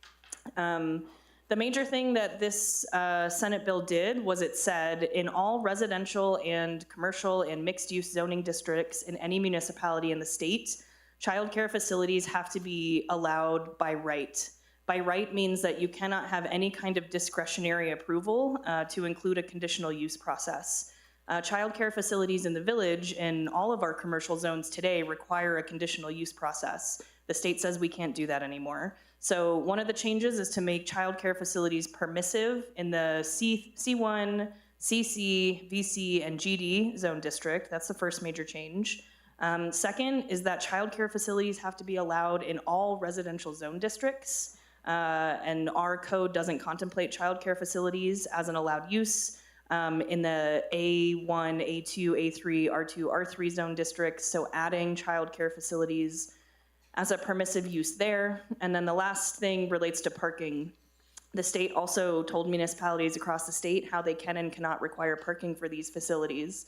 In the commercial zone districts, the state legislation specifically says that you cannot have parking requirements, but you can have loading requirements. And so our code will now say that you are required to have 1 loading space per 10 children of the facility's licensed capacity. That's aligned with the state legislation.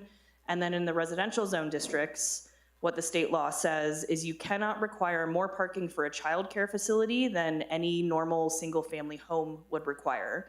So for a child care facility in one of our A districts or our districts, that parking requirement has to match that of a single family dwelling, which our code says 1 parking space for each bedroom, but no less than 2 spaces per dwelling unit. These kind of 4 changes will make us compliant with state law, which did go into effect on July 1st. And so I stand for any questions. Any questions of Ms. Schultz? Trustee Baldwin. Thank you. I mean, I think when the state acts, it sometimes is very specific, and I appreciate the fact that we are stepping up to meet that obligation. On page 90 of the packet, the parking, the childcare facility 17A is C1, GD, and VC, but not CC. Is there a reason for that, or was that just something that we should add now? Mayor Rael, Trustee Baldwin, let me just scroll up. So right at the almost end. Yeah, so the C1 is supposed to say CC. C1 has its own parking requirements elsewhere in the code, so that is a typo that should be corrected. Okay. So I don't think you need to make an amendment to do that. I think clerically that I can change that C1 in subsection 17A to a CC. Thank you for catching that. Okay, any other questions, Trustee Renan? Jim. I guess the question I have is that the village then is still going to be responsible for monitoring the ordinances as it pertains to any kind of structural issues within a childcare facility. And I guess I'm getting to that because I know that there are facilities out there, and believe me, I'm not opposed to childcare facilities that are not licensed, okay? Or that may exceed the number of children that are being served by the square footage of the property. So the village then is still responsible for overseeing that, is that correct? Mayor Rael, Trustee Rhino, what we would oversee in terms of those kind of operational requirements is really associated with the business license that they will still be required to get through us. When they submit a business license to the village, they're providing to us their documentation from the state that tells us what the capacity of their facility is, that it's been inspected, all that good stuff. So we would have the right to revoke their business license if we had a report that they were operating over capacity or were otherwise out of compliance with what our local licensure requires. Okay, thank you. Yeah. Trustee Kiefer. Ms. Schultz, I just want to make sure I don't even know where I am. I'm on page, that helps, page 88. So the child care is going to be different than in-home care permit, correct? Mayor Rael, Trustee Kiefer, yes. An in-home permit really relates to the caretaking of an adult, and child care is anyone who's aged 18 and under. Perfect. Because on page 89, you may want to change that to 13, since 12 is in care. In-home care. Mayor Rael, Trustee Kiefer, yes, thank you. That should be 13, not 12, and I can also make that change clerically. Perfect. I just wanted to make sure that we weren't making it a J as part of the in-home care part. Totally understand the clarity, thank you. Trustee Edward, any thoughts on this? I have a couple of questions. Okay, Trustee Edward. And I haven't read everything. This comes a little bit of ignorance, but from the prior things we've worked on. So it sounds like, these are permissive uses and they just need to come get a business license and bam, they're in business. Are these facilities being inspected for, what is our safety requirements and things like that? I think Trustee Rhino kind of touched on this. Maybe I was checked out when he was talking about it and you already gave the answer, but how do we know that we're actually doing a service to our local community by providing safe facilities as opposed to just a facility? Mayor Rael, Trustee Edward, that all happens at the state level through their licensure process. There's a whole division at the state that does the licensing and inspection and has a pretty heavy set of state regulations that the village does not enforce, but the state does. But as a part of their business license application, we require that approval from the state to be in their application so that we can be assured that they have gone through the required checks at the state level. Okay, so one of the questions I have is that they're kind of getting into our zoning code on this. And one of the concerns I have is, how do we deal with this circumstance? Mary Smith and Bob Garcia, neighbors on either side of a house where there's going to be a child care center, are starting to have problems with parents pulling up in front of their homes, running their cars and parking them and blocking them into their driveways, and they can't get out while people are coming to pick up their kids and things, and it becomes a nuisance. How is a community such as the Village of Los Ranchos either going to enforce one or enforce the other? And, we need childcare facilities and we need, people taking care of kids, but I see this as something that's have we looked down the page a little bit as to how we're going to be dealing with these conflicts, because they will happen? Mayor Rael, Trustee Edward, I kind of agree with you that the parking restrictions that the state set are very restrictive and kind of in the weeds in terms of telling municipalities what they can and can't regulate from a zoning perspective. They did at least allow some amount of parking to be required, which is good. In terms of blocking access or driveways or roadways, the village would continue to have kind of purview over its own right-of-way to say you cannot block access where access is permitted.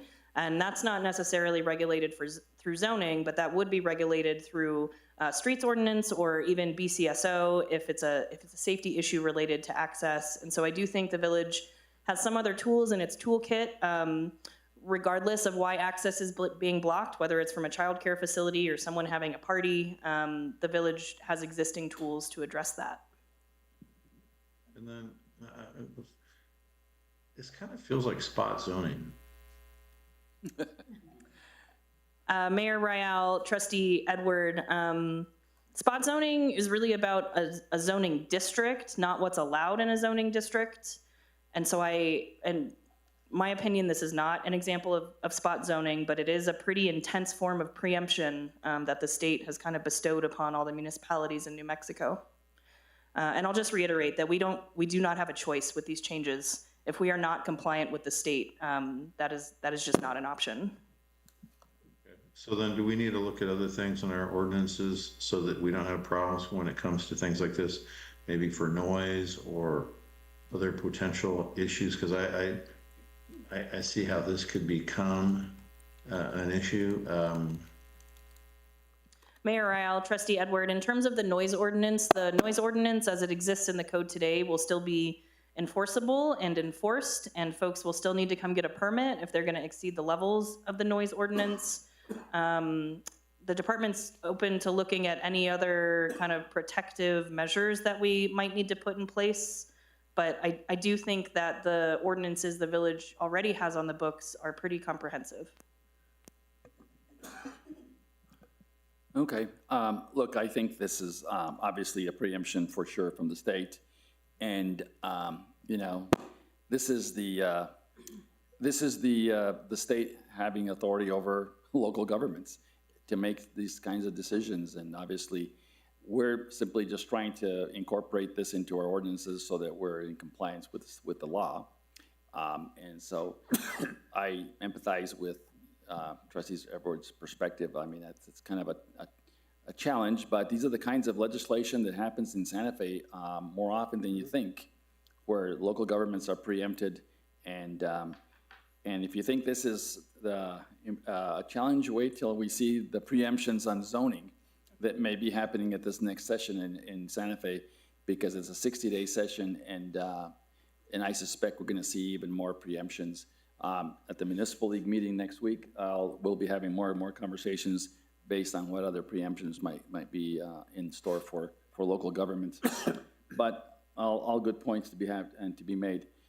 With that being said, we need a motion to approve the ordinance for publication and advertising. Mayor, may I interject that we did not have any public comment on this item of business? Okay, thank you very much. I should have asked you that beforehand, but thank you. Do we have a motion to advertise this ordinance? Motion to advertise ordinance number 313. We have a motion. We have a second. All those. Second. It's been moved in second. Madam Clerk, to call the roll.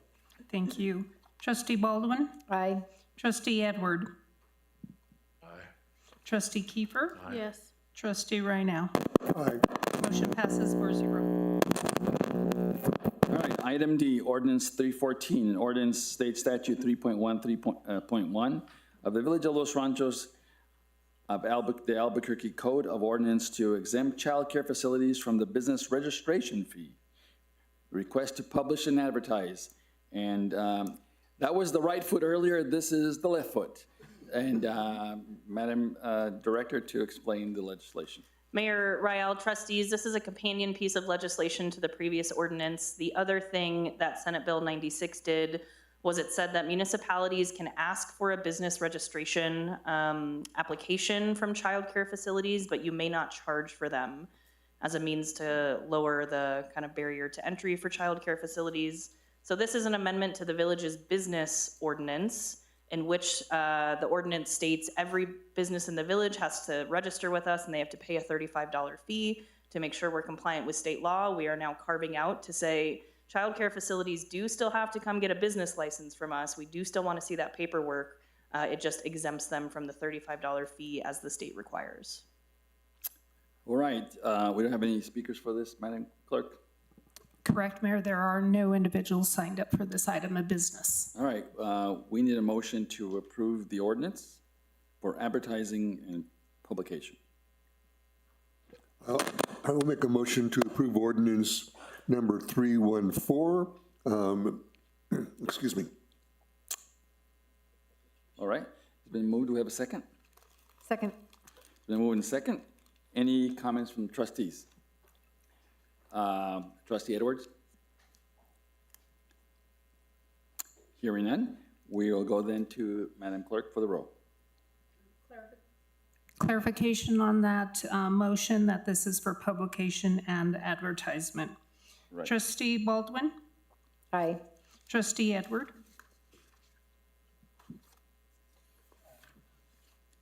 Trustee Kiefer? Yes. Trustee Raynow? Aye. Motion Trustee passes. Edward, one more time. Aye. Thank you. Motion passes 4-0. All right.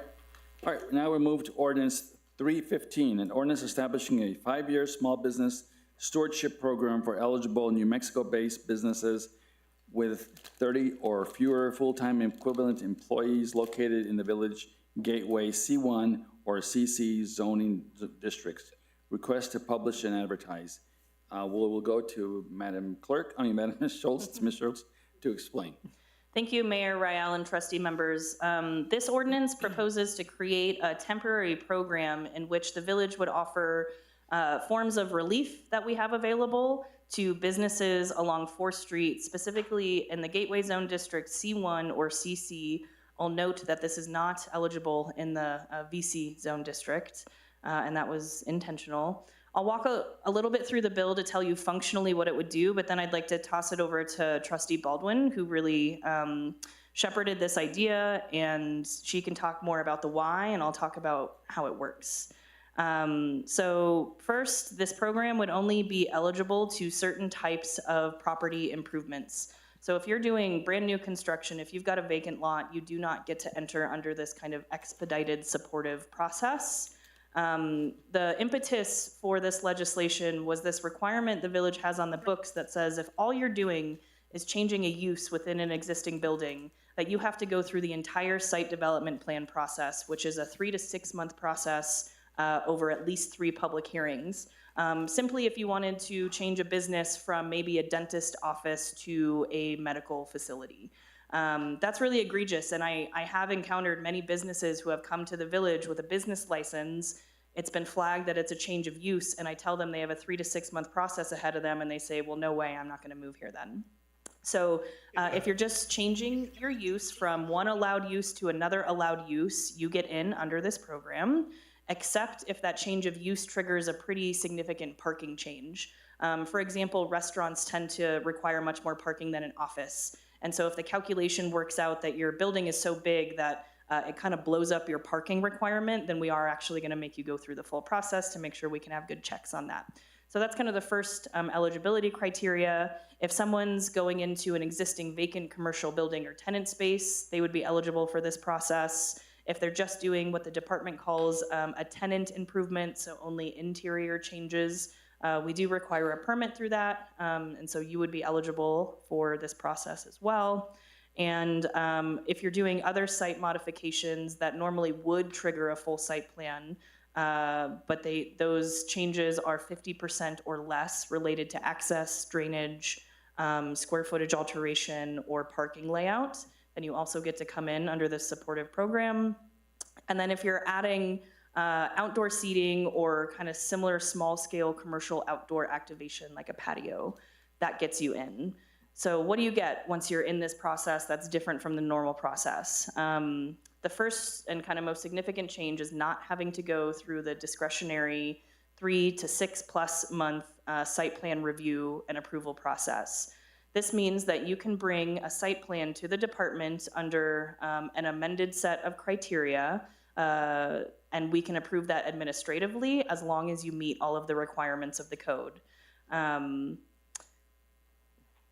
Second is there's a waiver to a couple of requirements in the code that we heard from business owners over the last year that were really non-starters for them wanting to either expand their property or bring in more kind of GRT generating space to the village.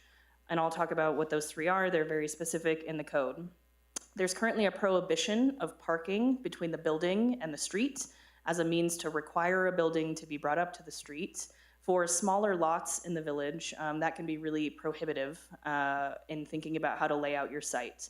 So this would create a 5-year kind of waiver to that, where the village would not enforce that requirement. That's the first one. The second is that the village requires new construction on 4th Street to put in a bike path, a pretty wide bike path between the sidewalk and their property.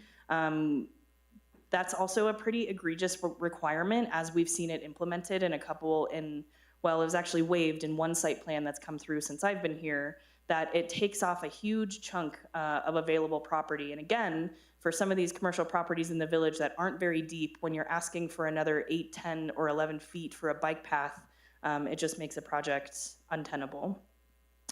And then another requirement that there may be no parking within 18 feet of 4th Street, that you're supposed to use that for other purposes, perhaps patios or other activation, that is the third zoning requirement that would be waived. Those requirements would still exist in the code, and you would still have to abide by them if you are not eligible for this particular process. But for 5 years, if you're doing a small scale improvement, you would be able to deviate from those three. The next section of this ordinance calls for an expedited review, which says that when my department receives an application, that we commit to getting a commercial property owner initial feedback within 5 business days. After that initial feedback, then maybe the property owner or the business owner has to make changes to their proposal. We get those changes back. That starts another clock for my department that we have 2 days to check those changes. After we've had enough back and forth with the property owner, there's kind of a final clock that says the department has a total of 15 days to issue an approval. This is the village's commitment to staff kind of prioritizing commercial development along 4th Street and really kind of popping these applications to the top of the queue as a means to be responsive. We know for really all development, but in particular commercial development, time really is money. And so the department's making a commitment to review those quickly. This new pathway would not go into effect until October 1st. It would be in effect until December 31st of 2031, which would allow business owners kind of several years to get their ducks in a row, get their financing if they're doing a project, and then getting through construction under this program. With that, I'm going to ask Trustee Baldwin to talk a little bit about the impetus for the program. We have had a lot of conversations over the last 2 months about what are the right regulations to put in here, what are the right things to deviate from, which do we not want to allow deviations from, and so I'll toss it over to you. Before we do that, Trustee Baldwin, I'm sorry. Before we do that, Trustee Baldwin, I know we have some business folks in the audience who have signed up to speak on that. Would you mind if we give them? I was going to ask the same thing. Give them an opportunity. Madam Clerk, if you can just call those who have signed up. They've been very patient, and I appreciate that. Thank you, Mayor. In front of you, you also have on the same sheet of paper written comments submitted by Ms. Carrie Peel, 616 Bledsoe Road, a proponent of this ordinance for publication. She submitted it after the packet was sent out, but prior to tonight's start of the meeting. So with that, let me call up the first individual, Mr. Jim Schul. If you would, please come up to the podium, state your name and address for the record, and you have 2 minutes. Mayor, trustees, thanks for having me. I'll try to make this better. My name is Jim Scholl. I live at 8425 Guadalupe Trail, the village of Los Ranchos. Sorry, I have to read this.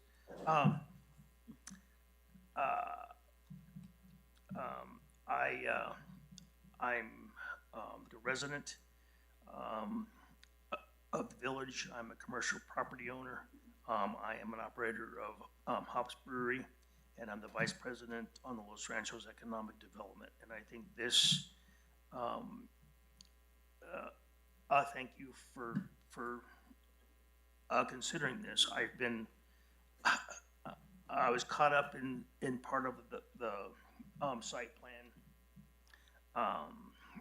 problem before, and the problem before it was never like enforced. And I really think the intent back then was for like major like developments. And when I did a major development, you had to get engineer and like hydrology, get all that done. But the problem is hops, for instance, we came to the village during the COVID, and that's when the governor decided to shut down basically everything, including bars and hair salons. And my wife's hair salon is in front of hops, so we got the double whammy. So, we, because we could only sit people outside, and so I went into the village and I got a fence permit, and I added some outdoor areas, and I did change the hydrology, or I didn't do anything, and so that was approved. The fence permit was, we just put out picnic tables outside, and then the state said that had expired at some point, and they came in and they started to give us a bunch of grief. And I said, okay, no problem.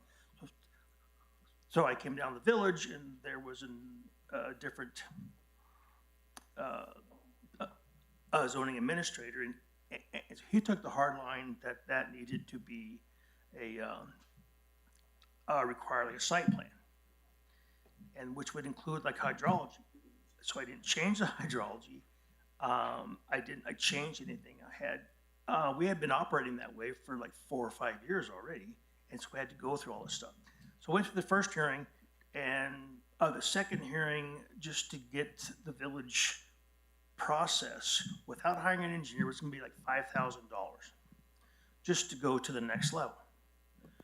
So luckily we were able to like work that out with the village, because I had already been kind of approved through like the fence permit. But for an individual person to have to go through 3 public hearings, I never got past the first one, to get through all 3 and hire like an engineer, hydrology, that I didn't change anything. Am I supposed to stop? The speaker's time has expired.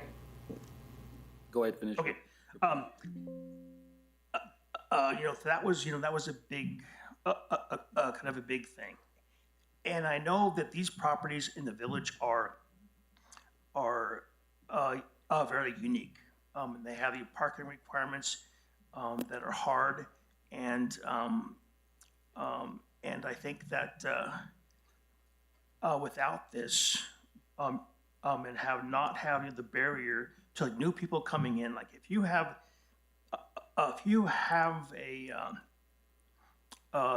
an office building, and it's on, let's say you have like a 2,000 square foot office building, and you only had to have six places like parking, but now you want to build like a restaurant with an outdoor patio, and now you need more than the 50%, and so they said, well, you need to go through the site plan, but if you have if you're sitting on an acre of land and you have the availability of parking, I think they need to look at what you can provide in the parking before you get triggered into the site plan. And so I appreciate this, but I think there's a couple things you could maybe like tweak with that. And so anyway, but I had a whole list to say, but I know I'm taking too long, but anyway. That's okay, Jim. If you want to submit some of those in writing too, this is just for publication and advertising, so there'll be another conversation to be had for sure. Okay, thanks so much. Thank you. Thank you, Mr. Schul. Our next individual is Ms. Kim Baird. And just a note, we programmed the time wrong, so we're gonna, in all fairness to all speakers, we're gonna give 3 minutes. Oh, sure, change the rules right in the middle of the game. Thank you, Mayor. Thank you, Go ahead, Kim. trustees, for having me. I'm Kim Baird. I live at 7737 Station Court in the Village. I also own 6855 4th Street in the Village, and we developed that property, and it's interesting to listen to all the commentary tonight. We went through the first construction project, and my, oh my, luckily we were blessed with having Vernon's, which was a business that had reservations, so people would still come. Otherwise, we would have never survived. So anyway, we'll see what happens. It's going to be interesting. I'm an advocate and a proponent for this. I think it's a fantastic, thank you, Gwen, for bringing it to my attention. You know, if Los Ranchos really wants to be a community where small business can succeed, we need to make it easier, not harder, for them to open their doors and invest in our community. Like we've already heard, that people have chosen not to come here because it's so cumbersome and difficult. And you know, the most important thing is that as we invest in making streets and infrastructure better, revitalization won't be successful if the buildings remain empty, bottom line, right? We need to make sure it's easier for small business to fill those spaces and to, you know, just to thrive. This is good for small business. Small businesses need predictability, so we need to be able to have understanding of what's required and make it easy. Time is money. We've heard about the cumbersome time constraints in the process. With a small business, we're not a big Fortune 500 company. We don't have time and money to waste. It helps fill vacant buildings and make sure that, you know, everything is lively, and we have this great, beautiful corridor where people can shop and eat and have a great time. It encourages investment in existing buildings, which we want, right? We want the village to be beautiful. We want to have beautiful signage. We want to have all these great things. If we don't have processes and bills in place that make it successful, then it'll not happen. It supports local business. It keeps businesses in Los Ranchos.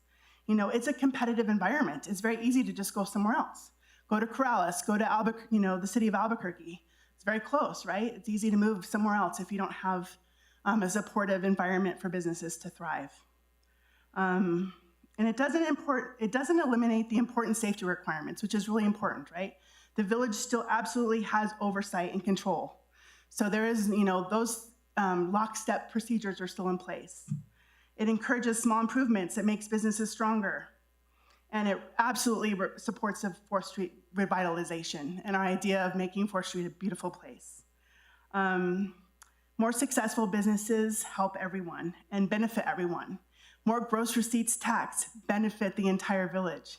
It pays for so many things. And the 5-year period makes sense, right? It takes time to see how things work, to make tweaks, to do those kind of things.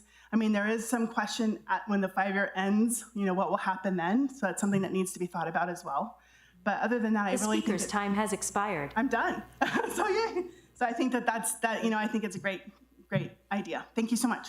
Thank you. Thank you. Mr. Paul Meyer? Mr. Meyer? With that, there are no other speakers on this item of business. All right, we'll go now to Trustee. Was there anyone who came in late that didn't get a chance to sign up that would like to sign up? Would that be appropriate, Madam Clerk? They'll be coming to get in September as well. That's right. Okay. Sure, come on up.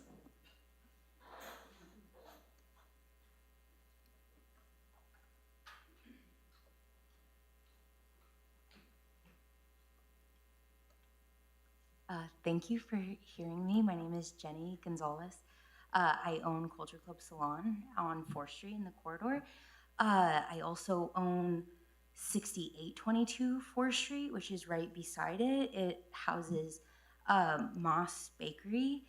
And I just wanted to bring some awareness of some of the hardships that the parking that has to be further than 18 feet away from the street has caused.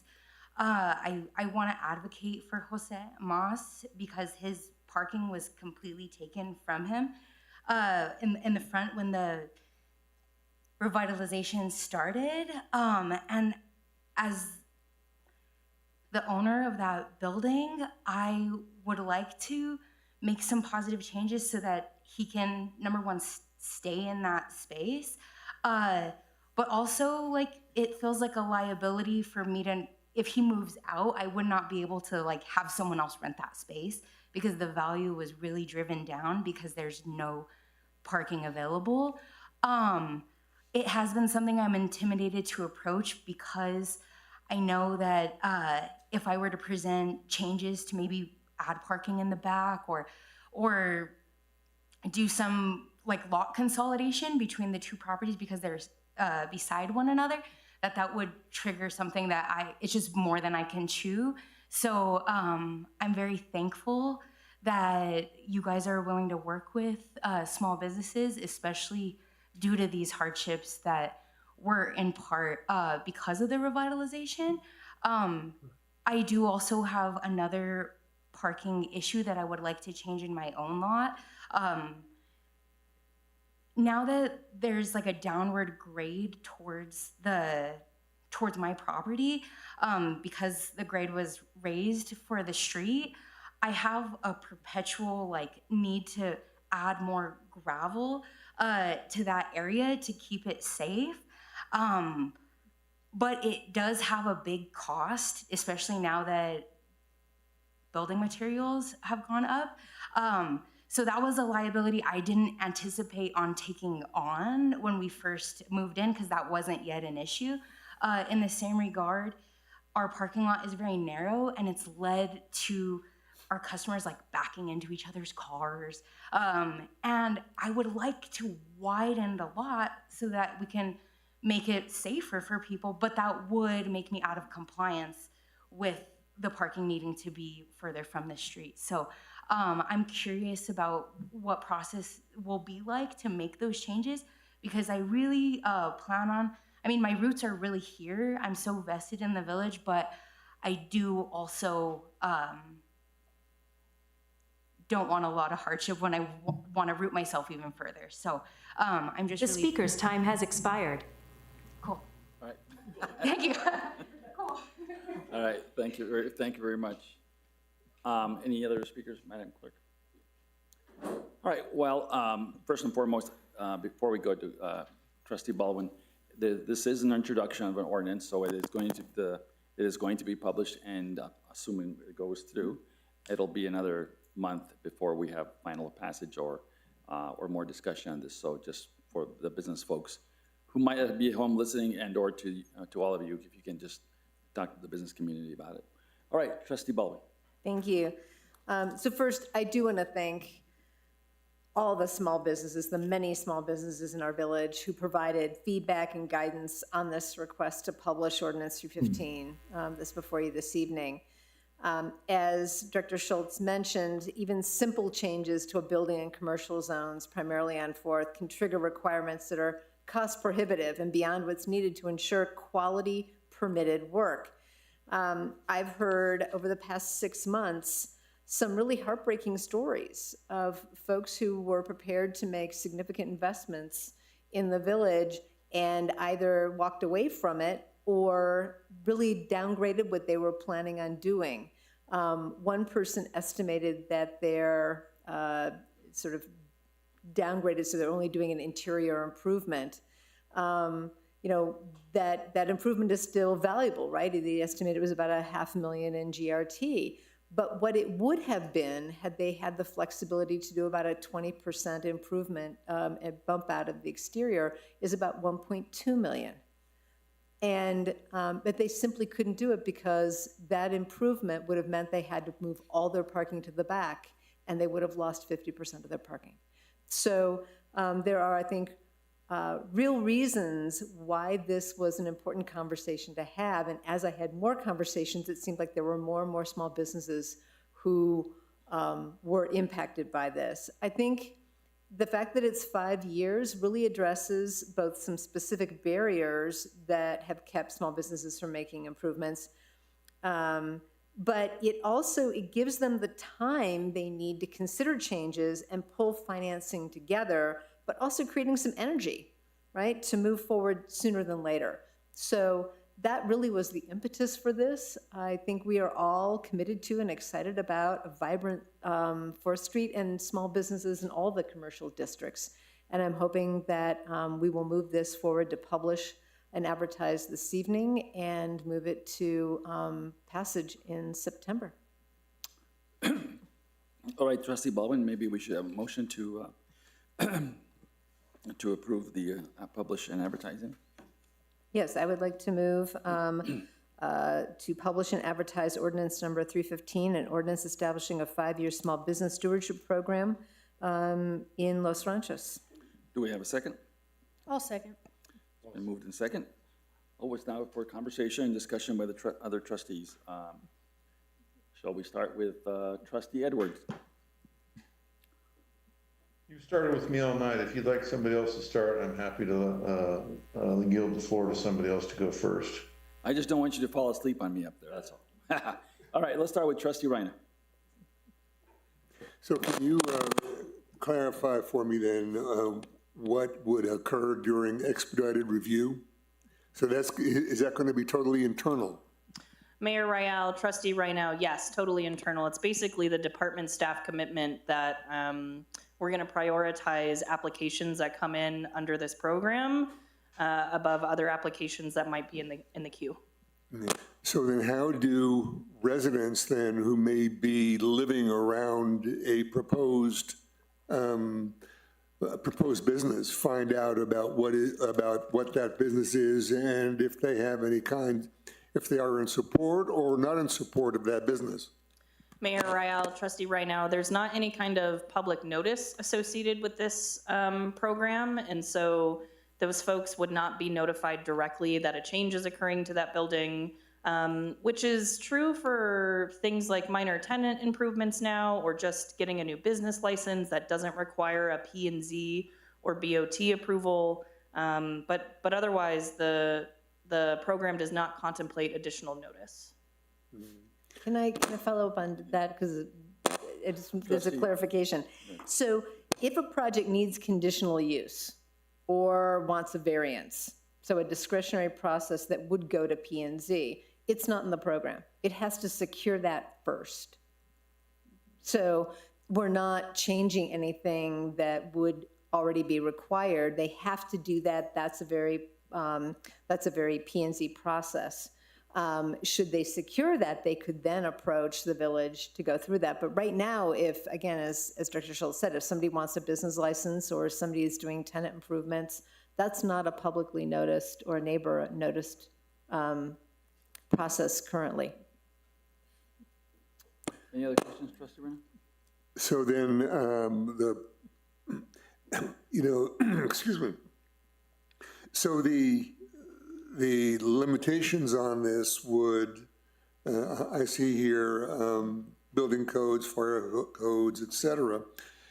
You would not then require any further engineering on that project as well?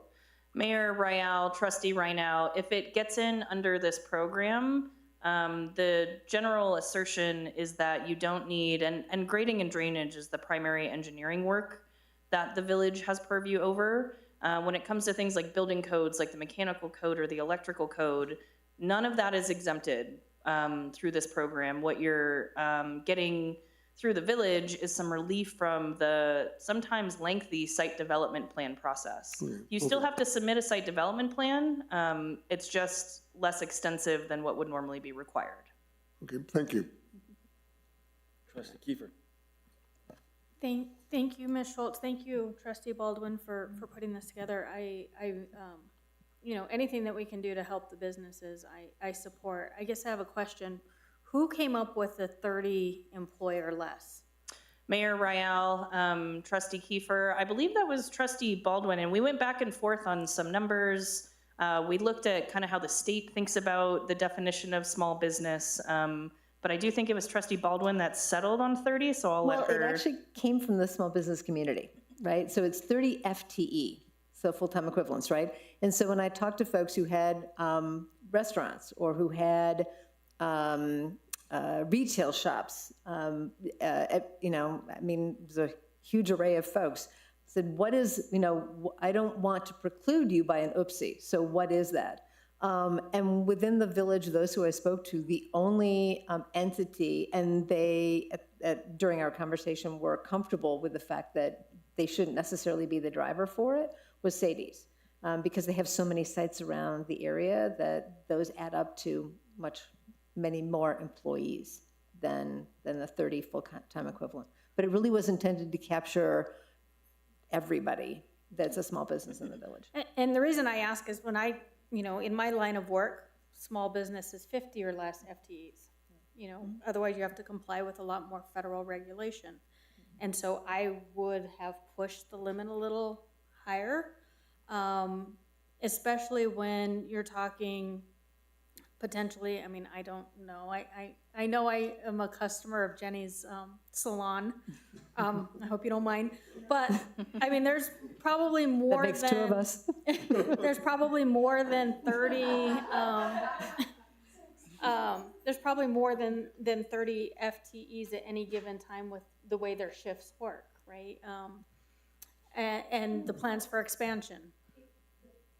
There's definitely more than 30 FTE in the plans for expansion. Excuse me, Jenny, if you want to make a comment, you got to come up. You give us, yeah, I'm sorry. Yeah, if you want to make a comment, and you come up. Yeah. And while she's coming up, I have no issue with going to 50. I was trying to be prudent. And so if 50 is a better number for this body in terms of publishing, I see no problem with amending it. Well, Go ahead, Jenny. my, Your name and address, please. oh, sorry, Jenny Gonzalez, 6804 4th Street. My intention for expansion, right now we have 2 locations. One is in Los Ranchos, one is in the city of Albuquerque. There's hardship affiliated with having separated locations, and I arrived at that choice because the lot consolidation felt too daunting, but my initial vision for purchasing that lot next door was to open one giant mega culture club. That's what my vision still is, and at that point we would exceed the 30 FTE, because right now we're at 25 between both locations. So I was wondering, is that number based off of just the location that's in the village? But if we were to move our businesses over, it would definitely push us past. All right, thanks. And it's really not for, for any one in particular, but I thought 30 was rather low. So if you're open to higher, I'm for that as well. The other question that I have, Shannon, because you're more familiar with planning and zoning and the process and all that good stuff, is how will this help, or will this help speed things up through the county and all other regulatory agencies that businesses need?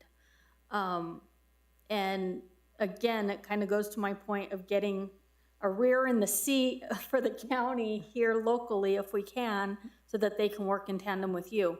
But until something like that happens, would this speed up any of the other regulatory processes? Mayor Rael, Trustee Kiefer, great question. It would not. What this does is it helps with the 3 to 6 month process that happens on the front end that the village has purview over. They then enter into the black hole of the county and go through their process. But ideally, if we can shave 3 to 5 months off the front end, that even if the county is going to take a little longer, which we don't have a lot of control over, we are still hopefully helping that business overall shorten the total timeline. Neil, if we say we don't require a site development plan for X purpose, because they qualify for this particular plan, could they then have to go to the county and the county require a full site development plan? Mayor Rael, Trustee Kiefer, good question. No, the county does not require site development plans. They really look to the village's requirement because that's a zoning requirement. And they say, as long as we have a stamped plan set from you from the village that says you've met the village's needs, then we can proceed with our kind of technical review of your structure, your mechanical, electrical, et cetera. Great, thank you. All right. Good morning, Trustee Edwards. Hey. Hey. Thank you very much, Mayor. You're welcome. This 30 FTE thing, I had to go back and reread it because it's 30 or fewer, correct? That's correct. I'm thinking about all those businesses along there, and I don't know how you're going to calculate if they have more than one location, do you count the people in two different locations or not? But that encompasses a lot of businesses. I appreciate Gwen and Jennifer's conundrum on this. Should it be 30 or 50? When I first heard it, I was thinking, it had to be more than that. I was thinking, well, then you should make it lower, like 20. But I misread that. I guess we can discuss this at a later meeting. Is that correct? That's right, Trustee Edwards. This will be just for publication and advertising. It'll come back to the BOT next month. Okay. That being said, I love it. I love it. I love it. And let's vote on it. All right. That's a very interesting closing. With that being said, is there any other comments from the trustees?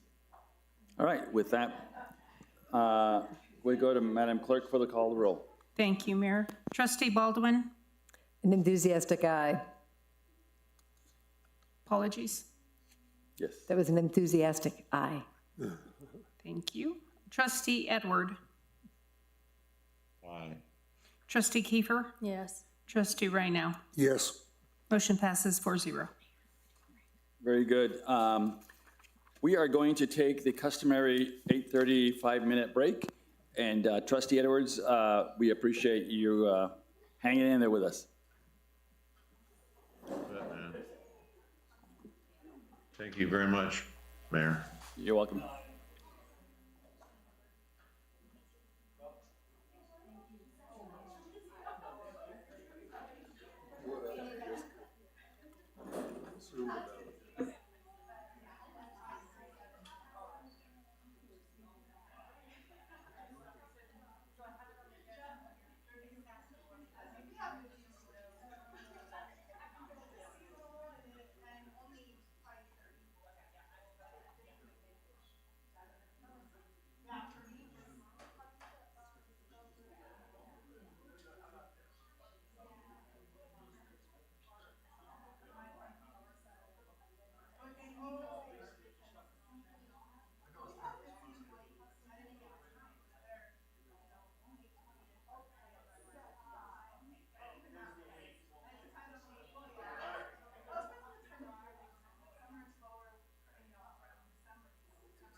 All right, everyone, we'll come back to, back in session. We are now on item number 9, the Chief Financial Officer's report. Ms. Rodriguez. Thank you, Mayor, Board of Trustees. Before I use the cash report for the month of July, the ending cash balance at July 31st is approximately $14.9 million, which is a decrease of $152,000 for the month. One significant item to note is related to bond payments in the amount of $424,334. I stand for any questions. Any questions for Ms. Rodriguez as it relates to the report? All right. Hearing none, we'll go. Hold on. Go ahead. I Okay. do. Trustee Edward. You think you wouldn't get anything out of me because I might fall asleep, but I do have some questions. Okay. Sorry. Let me just get to my notes. Okay.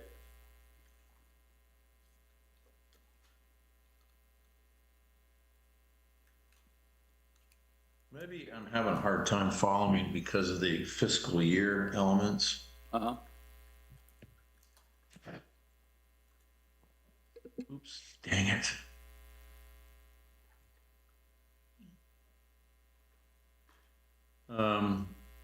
But let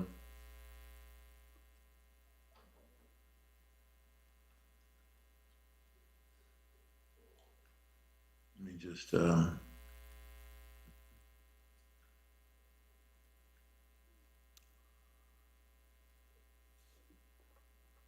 it's just the timing of the cash flow. Okay. So one of the things I noticed is we've got a revenue and expenditure statement reports that show July revenue of $351,000, July expenditures of $130,000, and apparent operating surplus of $221,000. And the cash balance nevertheless declined by $21,000. Trustee I Edward. guess there's a likely explanation that the revenue was recognized as a receivable while cash had not arrived. And this is relating to capital project infrastructure. Trustee Edward, that's an excellent question. It does have to do with timing. A lot of it is related to accounts payable, so a lot of it hit the fiscal year 26 budget, but the cash wouldn't necessarily come in until fiscal year 27. So on my last cash report, we did note a reconciling item of accounts payable. And as time has come in, we have received more outstanding payments for things that were performed in fiscal year 26. So yes, you are correct. There is a bit of a reconciling item. And that's also, I've noticed that under the general obligation bonds, that the fund fell to a negative, what, 266,000? Trustee Edward, yes, that is correct. We did have one significant item of $424,000. The New Mexico Finance Authority requires payments in August and February, but by the end of the fiscal year, we recoup the majority of that through property taxes. We also do have a general obligation reserve fund in case we do not meet those requirements, but as of last year and as of now, we do predict that that fund will not end in negative at the end of the fiscal year. One of the questions I have is it seems though we have unusually large payments in July, some big ones like $400,000 for the bonds, $240,000 for asphalt, these different things. Should we always expect that July is going to be unusually high payment months for us? So Trustee Edward, the bonds, we usually do budget for them because we know the exact timeline. The $242,000, if I'm not mistaken, is related to road grants. So I know Maria has been working very hard to try to get a lot of those grants closed out. The grants are a little bit harder to kind of budget on a monthly basis.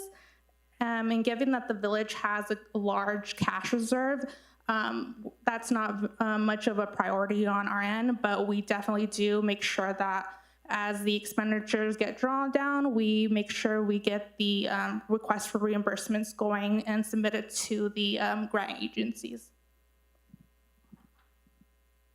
And I guess there's just an overall issue with some of the bank reconciliations where in July we show $1.3 million, while the funds and expenditures only report $838,000. Yes, Trustee Edward, it is. That's a reconciliation matter. Yes, it is. It's mostly due to a timing issue. You'll see it more towards the beginning of the fiscal year and the end of the fiscal year. A lot of it does have to do with accounts payable, things that doesn't necessarily hit our statement and revenue expenditure report during the month of July because it was work that was done in June, which crosses over into a different fiscal year. And then it talks about almost $50,000 in legal fees for 2 months for 2 smaller litigation matters. I mean, is that ongoing litigation, or are we going to have to expect another $50,000 or $100,000 of litigation? Trustee Edward, I will defer to Administrator Avila on that issue.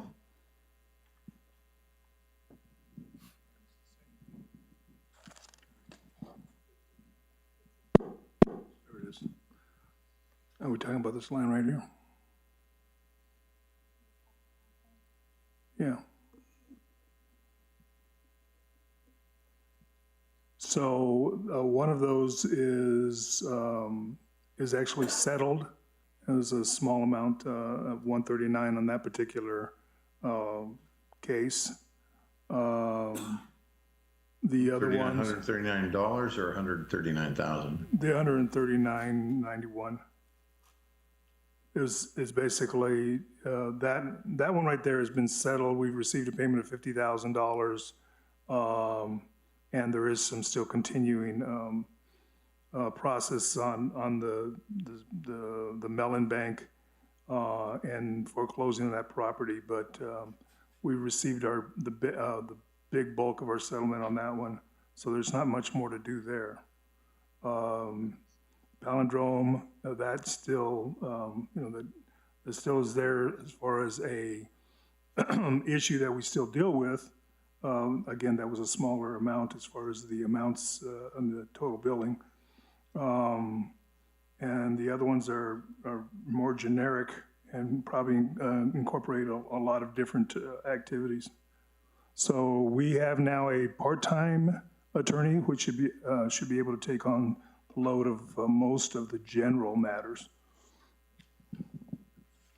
Did I hear you correctly that we litigated over $139? No, what we litigated was over, I'm just trying to recall, we settled for $50,000 plus anything that was able to be recovered in any sale that the bank had over the, what is it called, over the loan amount. So it was for $50,000, and most of that, a lot of that work was done by an outside firm. This is just review of that and making sure that, we're still on top of the case. That's how I recall that bill. Okay. All right. Thank you. Thank you, Trustee. Any other questions? Hearing none, we'll then go to our departmental updates. Mr. Avila.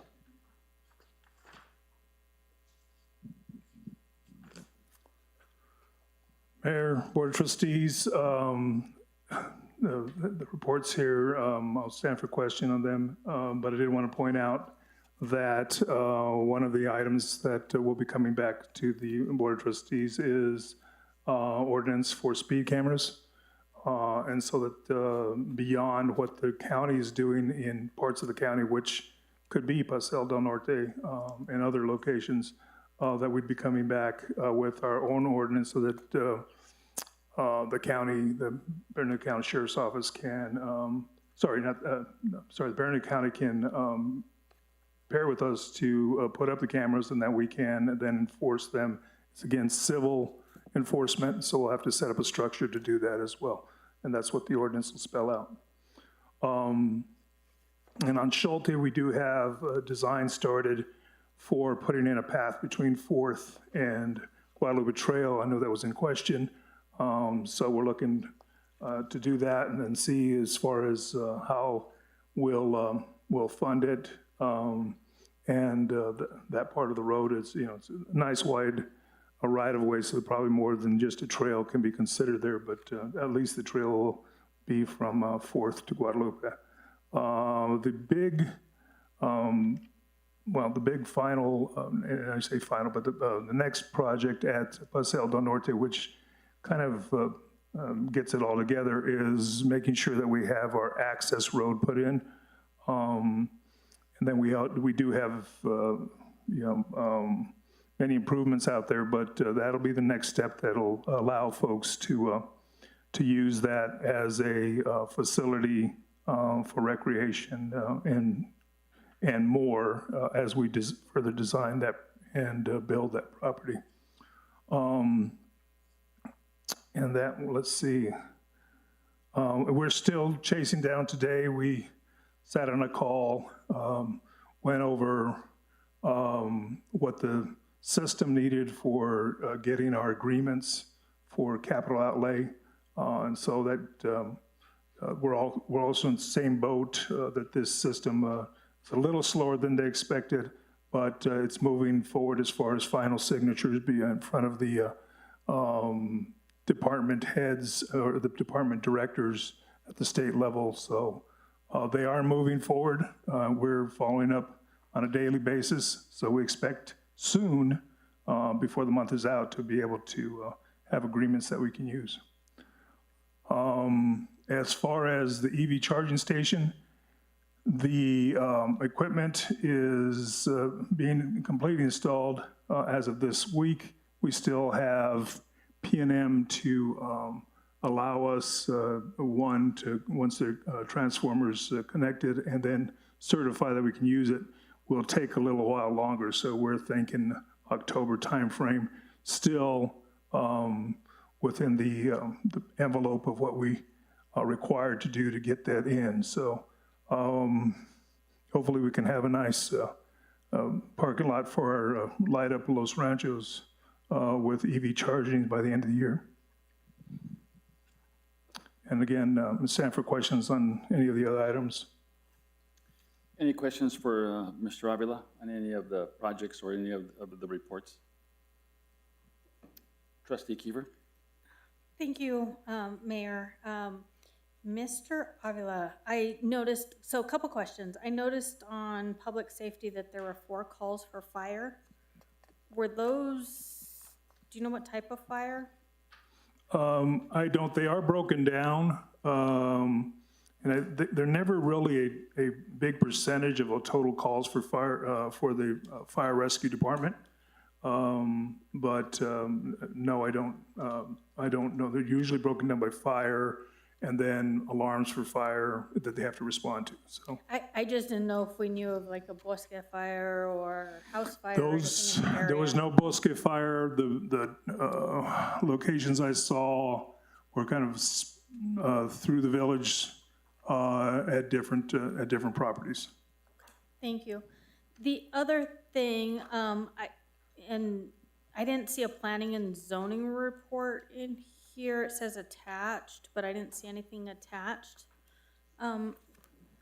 Ms. Schultz, and I guess my question is, have you had the opportunity to look at that resolution and kind of where we are with that response? Mayor Rael, Trustee Kiefer, I've been working with our intern Isaac on producing a full report. Him and I are having some back and forth on the draft, and I would expect that to be in front of you long before your next Board of Trustees meeting. Great, okay. And are you looking at completing it to the level of being able to extract some action items out of the recommendations maybe for the next board meeting? Mayor Rael, Trustee Kiefer, my understanding of the resolution is I was just presenting y'all with data, and y'all were gonna come back to me and say, based on what these other jurisdictions do, here's how we should shift our code. So my report is not going to have recommendations in it. It's gonna be kind of an organized data dump, so you can kind of analyze where we are situated in terms of similar jurisdictions. Okay, great, thank you. And then one other thing, and I don't know if it's possible, unfortunately, I wasn't able to make the Chavis walk last night. I had a prior commitment, and so I didn't know if there would be an opportunity to schedule another one. I know there's another public meeting coming up. Sure. Or even if it's just for the trustees that are able to go, just to be able to physically see that. Absolutely. No, I think that's fair. Let me get with Maria, and we'll see if we can schedule another opportunity for the trustees to do a walk along as well. Okay. Thank you. All right. We don't have any other business. I just want to make two comments or a couple of comments very quickly. Trustee Edwards, I appreciate your staying up late and your interest to continue to represent the interests of the village. And so you can go to sleep now. Thank you. You're welcome. I would say, look, there's always a lot of things that need to be done in the community, and certainly we can either look at the glass half empty or half full. You know, I prefer to look at the fact that we have a great community and there's a lot of great things about what we're doing and why we live here. Do we need to make some improvements on some of these things? I do appreciate the trustees' reports because that does give me a lot of good information about what areas and where we should be investing more of our time and energy. And so I thank all of you for that. I would just say also, we're not too far away from our annual Globitos event, and that will happen on October the 5th.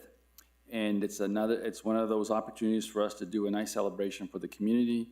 It's the weekend after the beginning of the Balloon Fiesta.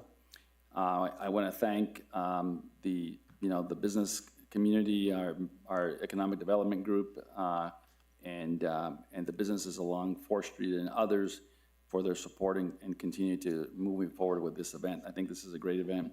And as always, the village does their part as a governmental entity to support the event. And so I just want to make sure that our community who might be listening that this event is really a good event. Secondly is, I know there's been a lot of conversations about the acequia legislation and the need to have more conversation. I just want to make sure that the community knows, look, this legislation and the long-term issues related to the drought and to the use of the acequias are very, very important, I know, to our trustees and certainly to me. This is why we live here, and this is why this is a very unique place.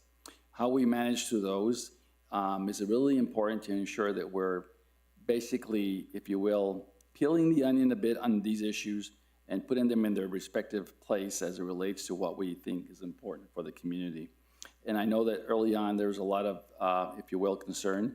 And I think as we move through the conversations, I think we get more and more clarification of what the intent was. And also raising the fact that I think this issue with the acequias has been around for a lot longer than this particular matter that came up. And if this matter was a catalyst for that, so be it, that's great. I do think we need to have more conversation with the Conservancy and with our community about how important these acequias are and how we can continue to ensure that not only do we preserve them, but then we also encourage the community to recognize that as development occurs, that we respect the fact that these acequias are just a vital and crucial part of the village infrastructure. And so as we move through these conversations, I know lots of folks in the community have been concerned about it, and I just wanted to make sure that they know that as their mayor, that I am very, very keenly aware of how important this is and certainly support that effort. Last but not least, I will tout the staff at the village for all of their hard work and thank them publicly. For those of you who may not have been down to, again, to the National Night Out, it was a great event. Mr. Avila and the staff put a great event together. What it really recognized to me, though, is that as you see that park, Harnett Park, and we've put a new fence on the back, on the east side of the park. There are lots of small investments that we're making all over the village that I think create a sense of the community that the small things matter. And that the small things like watering the tree matters. It matters to those folks who live by that area, and it matters to this community as a whole that we spend time to think about those small things. You know, things like going around and making sure that we put the school zone signs on the pavement on Guadalupe so that when people are dropping their children off and where folks that are driving through there know that they're in a school zone. And so that's been my commitment to being your mayor and to making sure that we get to those. Are there some that get away from me? There is no question. And I know I have 4 trustees who will remind me of that, and a lot of staff and lots of board and lots of community members. And I would say that I welcome that, and I will say unequivocally to all of you that I do appreciate the conversations. I can't always address them all, and I can't get them all done. But, you know, we're going to continue to make it better and better, and, you know, one piece at a time, one step at a time. And as we move forward with the conversations on Chavez Road, the conversations that are going to happen as it relates to the safety and measures that we want to begin to introduce on Rio Grande Boulevard. And then some really cool things in the September agenda to do some new plans for both Del Norte open space in that area right there. A little bit more a conversation about the North Rio Grande, if you will, property that's part of that little corner that I think Mr. Montoya always refers to as the Isadi property. Some new designs there, some updates on where we are with the agri-nature planning and long-term plan. So there's some really cool things happening in the village. And I do appreciate, Trustee Edwards, your perspective on some of the small things as well, like making sure we have clean bathrooms, make sure we have, you know, clean facilities, and that we don't always get them all right, but I sure do appreciate everybody bringing them to our attention, and we'll strive to do better. With that being said, thank you all for this evening, and we are adjourned. The time is 8:59. Everybody, thank you, Mayor. Thank you. Bye-bye.